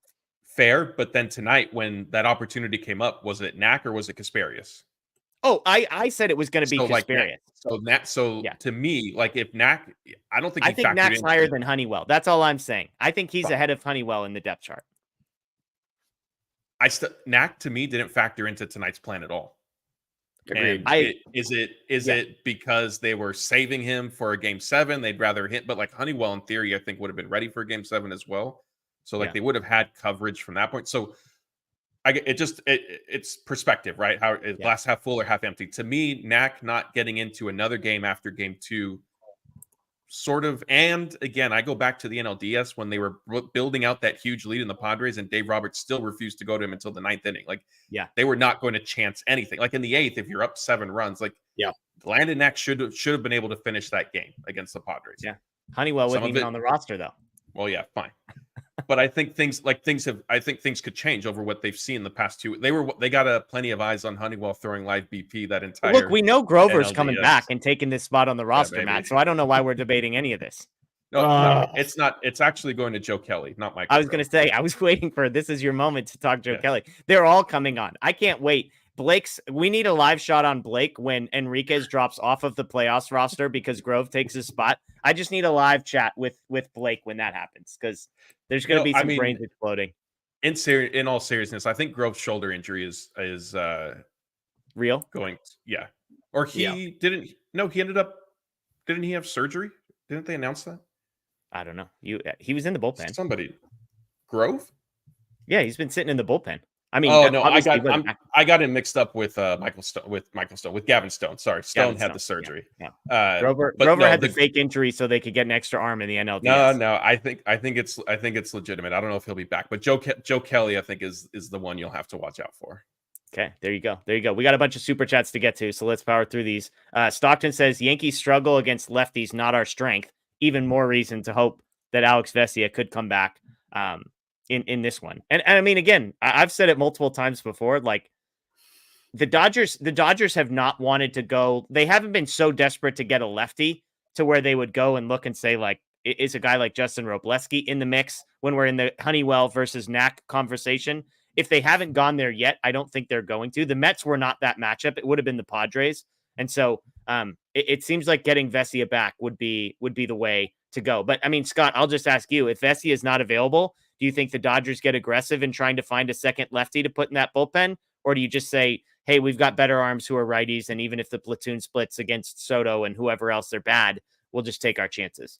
I think they'll take their chances. I don't think they love like Robleski enough to do that and put him in that spot. It's about just, rookie and then, dunking them into that postseason role.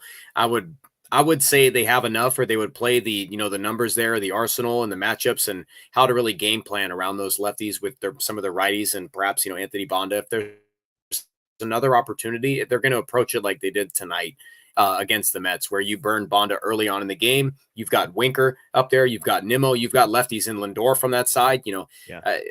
I would say they'll just counter, those Yankees hitters with some of their right-handed guys they feel most confident in. Yeah.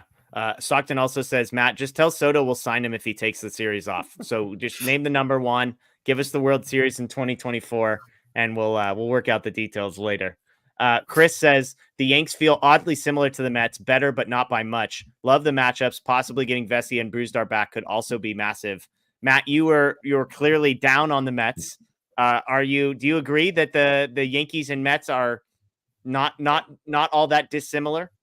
There are similarities. I think the Yankees obviously have more high-end talent in their lineup and even their starting rotation with Garrett Cole. But this isn't the first time that I've seen, a parallel being drawn between the two New York teams. And I'm sure fan bases of both of those, both the Yankees and Mets, certainly love being compared to one another that way.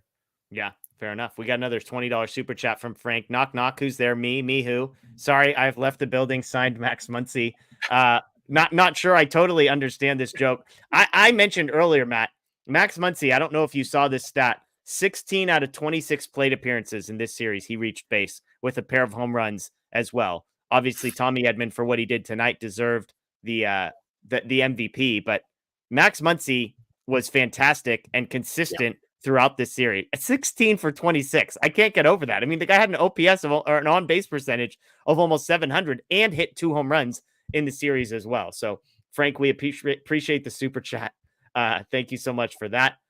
Let's see. Stockton says we win if, we lose if. Biggest Yankee concern. I'll start. The biggest Yankee concern is the gentleman by the names of Aaron Judge and Juan Soto. Those two guys are my biggest concern. Scott, I would say, to me, win, lose, it all comes down to the same thing I've been saying over and over again. Can the Dodgers offense score 6.5 runs a game? If the answer to that question is yes, I think the Dodgers are going to be World Series champs. Yeah, can you get on a Yankees bullpen? Can you get their starters out of the game and force them to have to go to their bullpen there?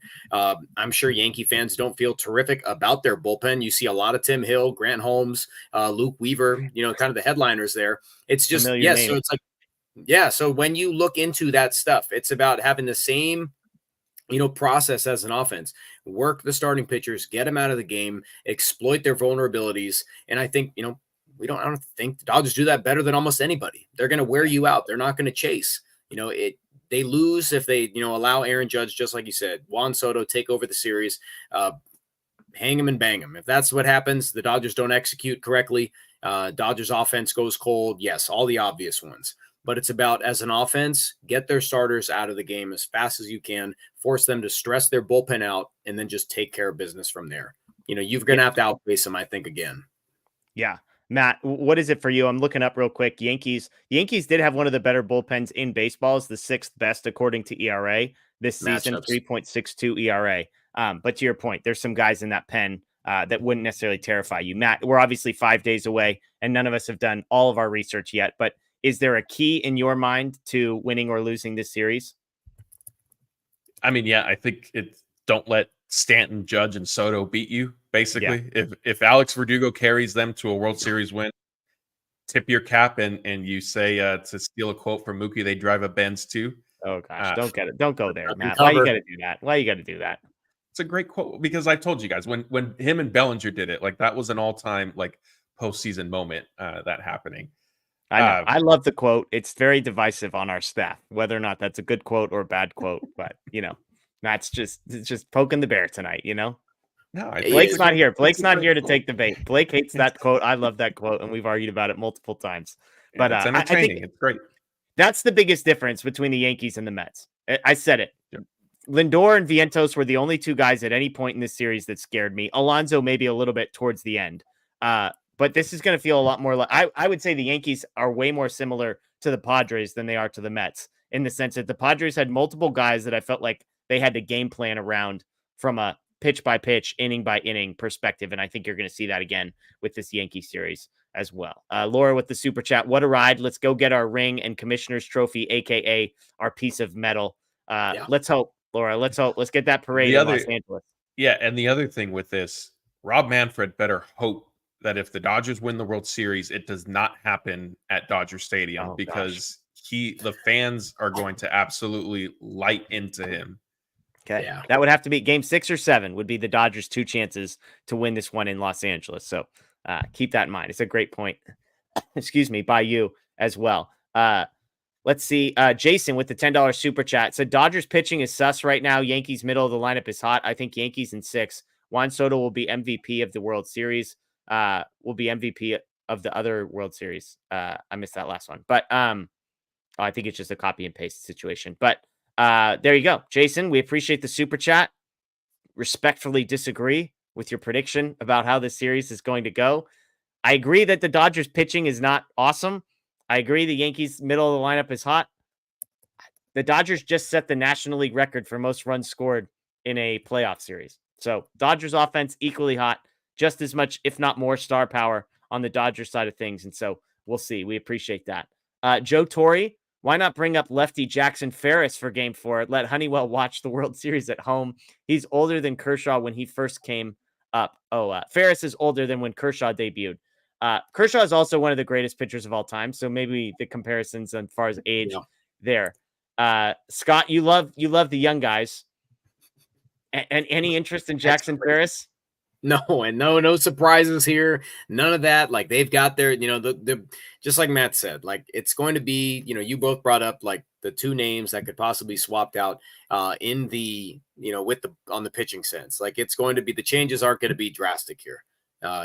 Keep it as it is. Don't rock the boat. You've got the formula. Just take it from there. I think there's a lot to say about like Landon Knack and how they truly viewed him. Like, was he going to start a game, or were they just hoping to get a couple innings out of him that were enough? Right. And I think that's production that you could have filled somewhere else. And I think that's why this conversation is a little bit blown out, because you could have just said if it was easy as just swapping Ben Kasparius in for him, then it was just, Landon Knack never factored in too much. That's our guy Daniel Starkin, by the way, tweeting, no particular reason, but does anybody know what Adam Kolarek is up to for the next couple of weeks? He was in the Dodgers org at some point. Is he in the org, Matt? I don't think he is anymore. Let me check. We gotta get on that. I mean, speaking of lefties and guys that could get Juan Soto out, he was a Dodger at some point this year. I'm sure he's probably cooked, but Godfrey wants to know, Scott, is Juan Soto the scariest hitter on the Yankees? Who's going to scare you more, Judge or Soto?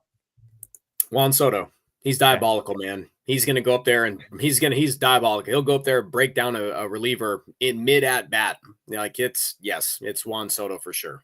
Yeah. On the flip side, Judge just put up like one of the greatest offensive seasons ever or I should say total seasons ever from a wins above replacement. I mean, it's the answer is yes to all questions. Who scares you more, Aaron Judge or Juan Soto? Yes, would be the correct answer, I think. Apes says the bullpen game is coming. Which game is the best for this World Series to have the bullpen game? I think game 4 is the most fitting. We broke this down a little bit earlier, but Matt, you can chime in here if you disagree on any of this. But I think Walker Buehler is going to get game 1 because by going Walker Buehler game 1 and Yamamoto in game 2, That allows Buehler to pitch game 5 and Yamamoto to pitch game 6. Yamamoto, his second start can't be before game 6. Whether he pitches game 1 or game 2, he won't have 5 days off in between game 1 and game 5. So I think they would go Buehler 1 and 5, Yamamoto 2 and 6, Flaherty 3 and 7. That would leave a bullpen game in game 4. I don't know if there have been any quotes or insight into this, Matt, but any thoughts on that? I was just doing the math. And again, if Yamamoto goes game 1, they've indicated that they may not stick with 5 full days off in between starts in the World Series. But I think if you can get Buehler in 1 and 5 and Yamamoto 2 and 6, Flaherty 3 and 7, that seems to me to make the most sense. Your thoughts, Matt? Yeah, I agree with that. I mean, I don't see them. Andrew Friedman did say that had Yamamoto not suffered his shoulder injury, that at some point the Dodgers could have potentially started to get him closer to kind of starting more regular, like with fewer days of rest rather than kind of the once a week type thing. I don't see them making that change now. That being said, I do think that it's the World Series. And if they went to Yamamoto and said, hey, we need to figure this out, like it would be justified. But, you know, we saw, I don't, not to completely derail or sidebar this, but like Michael Kopech, I know that was a popular choice to start the game, whether it was just adrenaline, whether it would have happened anyway, like he might have had adrenaline flowing in him, whether regardless if he was pitching the first inning or the 7th inning, but he hadn't started this year. Yeah. And so that was just like, that kind of surprised me from that standpoint, because the Dodgers typically won't make such an aggressive change in that regard. So back to your original point, I don't see them shortening the amount of days Yamamoto gets between starts. And so because of that, yeah, I think the way you set it up certainly makes sense. And that way you just get one bullpen game, ideally, in the series, and not a situation where, you know, one of your 3 kind of trusted starters, if you will, you know, only goes 3 innings for whatever reason. Yeah, Scott, I see Blake is in the chat saying he would go Yamamoto in game 1. Again, I'm looking, if Yamamoto goes game 1 and Buehler goes game 2 and Flaherty goes game 3, that means both game 4 and game 5 would have to be bullpen games, because then Yamamoto, again, he can't pitch before game 6 a second time, no matter when he starts. And that would lead you with Walker Buehler in game 7, Jack Flaherty only appearing 1 time as a starting pitcher. That's the math I'm doing, Scott. Do you have any reactions? I know we're all in real time figuring this out, and I'm writing this down on a piece of paper in front of me, but I'm curious if you have any thoughts. That would be the less ideal thing, I would say, you know, back-to-back bullpen games and just kind of let it ride from that sense. Yeah. It's something I would like to prefer to try to stay away from. I think it all depends on the staff. I don't think even the Dodgers would like to do that. How comfortable would you? And that would be on like basically 4 and 5 would be with a game right before that. So that would be the second and third game in a 3-day stretch. You're going to have to push somebody. Yeah. You're going to have to push somebody there. You're going to have to push somebody somewhere. I don't know if it's Yamamoto going on short. I don't think that's what they're doing. And I see people putting stuff up. It's like Flaherty games 1 and 5, Yamamoto 2 and 6, Buehler 3 and 7, bullpen game 4. Yeah. I think they can modify if they can. They'll do it game to game. They'll project it out. But I would like to stay away from 2 bullpen games if you can. Yeah. I think the other thing too, out of Flaherty, Yamamoto, and Buehler, in theory, Flaherty is the one that you could push the most, right? Like deepest into a start. And so if you have him start game 3, preferably, hopefully, your bullpen wasn't just like taxed too much the night before. You do your bullpen game in game 4 rather than Buehler and Yamamoto, like either one of those guys giving you more than 5 innings. Not likely. Yeah. It's a great point. Some more super chats here. It's going back to a different one. Matt, Jeff Shaw or Jonathan Broxton? Oh, man. I'll go Jeff Shaw. Woof. Scott? Broxton. Yeah, easy Broxton for me. 100, just big country, throwing 100 miles an hour. Big boy from the South. Jeff Shaw, I've got nightmares about Jeff Shaw. 818 says Muncie and Honey just gave the most epic interview ever. Look, I've got so much content to consume as soon as thankfully I got 5 days to consume all the locker room content. But I'm here for it. Yeah. Grayson said, Dodgers offense versus Yankees pitching. Grab your popcorn. Yes, it's going to be very good. David, $5 super chat. Give me the predictions, Jeff, Scott, and Matt on the World Series. He's putting it to us. I wasn't going to do it. This is the one thing I was hoping to avoid tonight. I'm not ready for this, but I mean, I'll say Dodgers in 6. That's me. I'll have to. I should have beaten to it. Rewind the tape. Jeff says Dodgers in 6. What'd you say, Matt?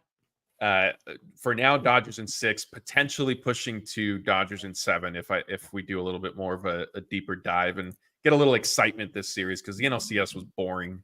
Oh gosh, 7 game would kill me. Speaking of which, Jeff, programming note for everybody: the Dodgers have not lost a series every time we've had David Vassegh on before it started. It's true. Now we have 5 days to coordinate something with him, so I think we're going to need to reach out and see what we could do. Maybe get a little bit of a longer episode, maybe even a live one. Let us know in the chat if you guys would want us to do a live show with David Vassegh. We could see if that's something maybe he can squeeze into his schedule with us. And Scott, hopefully I bought you some time there to make your prediction. I know you're a big predictions guy. Oh, man, I'll just say I said 5 for the CS, and I thought I was cooking with that one. I'm going to say in 6. I think that's been a good number here. Win at home. I want to see it. I want to see that video ingrained in my mind forever. And then if it's shorter, that's even sweeter. But I'm going to say in 6, Dodgers in 6. Yeah, for the record, I nailed the NLDS and the NLCS. I said Dodgers in 5, Dodgers in 6. So we're going Dodgers in 6 here. I was thinking about giving myself time to marinate on it, but I've just made impulse decisions the first 2 times. So we're just going 3 straight impulse decisions and go for it. Jason, our friend from Canada, says Jason says Dodgers in 6. I'm headed to New York City and Yankee Stadium for either game 3 or 4. Flights and hotels just booked when I Love LA was playing. Go Dodgers. Oh, yeah. Have fun. You'll have to reach out to our buddy Blake, and you guys can connect while you're there. Jason, you're a food guy. You got to show Blake a good time from a food perspective, okay? That's what we're going to ask you for while you're out there. But have a blast. That is going to be an amazing, amazing trip. Luis says, am I the only one worried about Brazier? Why isn't there talk of him being left off the roster? 2 showings, 2 homers against him this series. There's actually 3 showings, and he was a nightmare. And he gave up homers in 2 of the 3, and the third one needed a miraculous double play to get him out of it. Scott, do you think there's any chance that Ryan Brazier's on the outside looking in for the World Series? No, I think he's had a bit. Like, he's had enough. I don't think they have arms that they feel more comfortable than him. I know he's given up some home run balls, but he's had some success too that I think they feel comfortable with. And especially the experience at opening games. I think that's important for the Dodgers, and I think that he has enough there. I don't think he's going to get bumped off anytime. I agree. I mean, the guys we're talking about at the bottom it's an interesting conversation because you have a bunch of guys at the same level. I think Brazier's a full tier above, especially with 5 days off, veteran guy, not going to be afraid of the moment, etc. Yeah. So Matt, I see you nodding your head. You in agreement on that? Yeah. I mean, you guys hit on all the main points for that. And the only other thing I'll add is he pitched for the Red Sox before, so he can handle the Yankee crowd out there. There you go. There you go. Big Bob Johnson, Tommy Tank, Scotty called his shot. Let's go. 4 more wins. Yeah, Scott, you're gonna. I mean, we're in the mood for predictions. Is Tommy Edman going to be your guy moving forward in the World Series as well, or we need some time to think about it? I mean, I'm not going to say that. I can confidently say that against Carlos Rodon. I'm not going to shy away that Tommy Edman's going to be terrific again. But Tommy Edman led every single player in either the AL and the NL Championship Series round in hits. He led them in RBIs. Like, this dude had a hell of a series. Like, it can't be understated what Tommy Edman did for the Dodgers this series. So, yeah, man. I mean, Big Bob, what have you done for me lately, buddy? Appreciate you. Yeah. It's good to have you in here tonight. But we saw it. We knew his specialty was dominating against left-handed pitching, and it was just incredible that he made himself so much more versatile in terms of just bunting to get on base, to cater to the Mats in the chat, the old schools. Do whatever you can to get on base, get guys over, sacrifice flies, do whatever. And that's exactly what I think a lot of fans would like out of, those gritty Dodger players. I think he's it's terrific from Tommy. All right. We got a question here from EB. Is Dodger Stadium selling tickets online? Is it a raffle, or are we stuck with SeatGeek? Matt, do you have any information on this?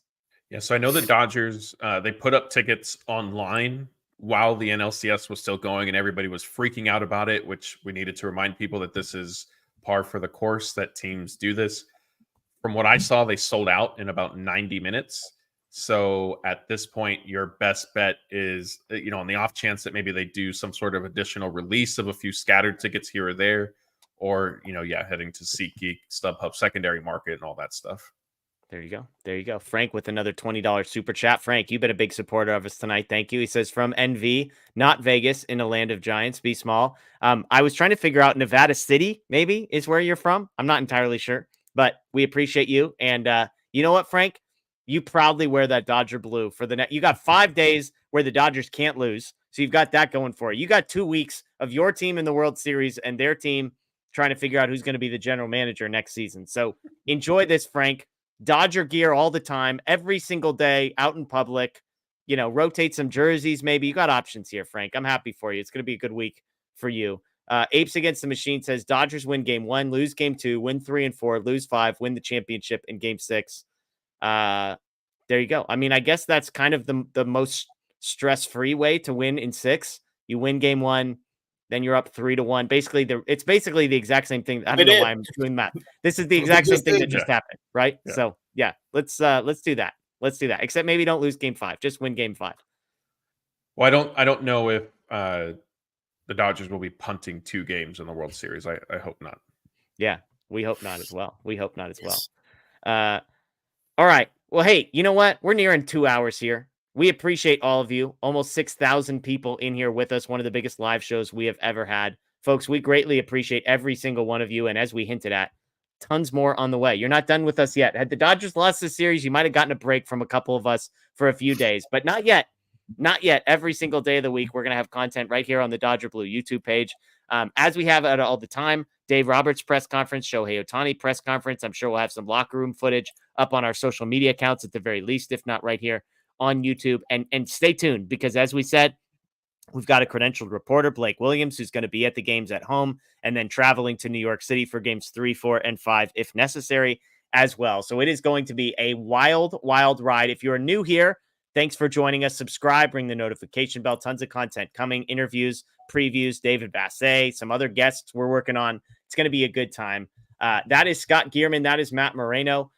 We got one more super chat here. Sorry about that. Did we? Nope. Did we get one, Scott? Did I miss one? I think so. Is it not there? I'm not seeing it anymore. If we did. Okay, never mind then. All right. I think, yeah. Sorry. Yeah. We're good. So yes, subscribe, ring the notification bells, follow Dodger Blue 1958 on social media, YouTube, Twitter, Instagram. You can find Scott Geirman at Scott Geirman, Matthew Moreno at Matthew__ Moreno, at by Blake Williams, at D Starkend, at A Witrado, and of course you can find me at Jeff Spiegel as well. Enjoy the rest of your night, folks. The Dodgers are going to the World Series. Go Dodgers.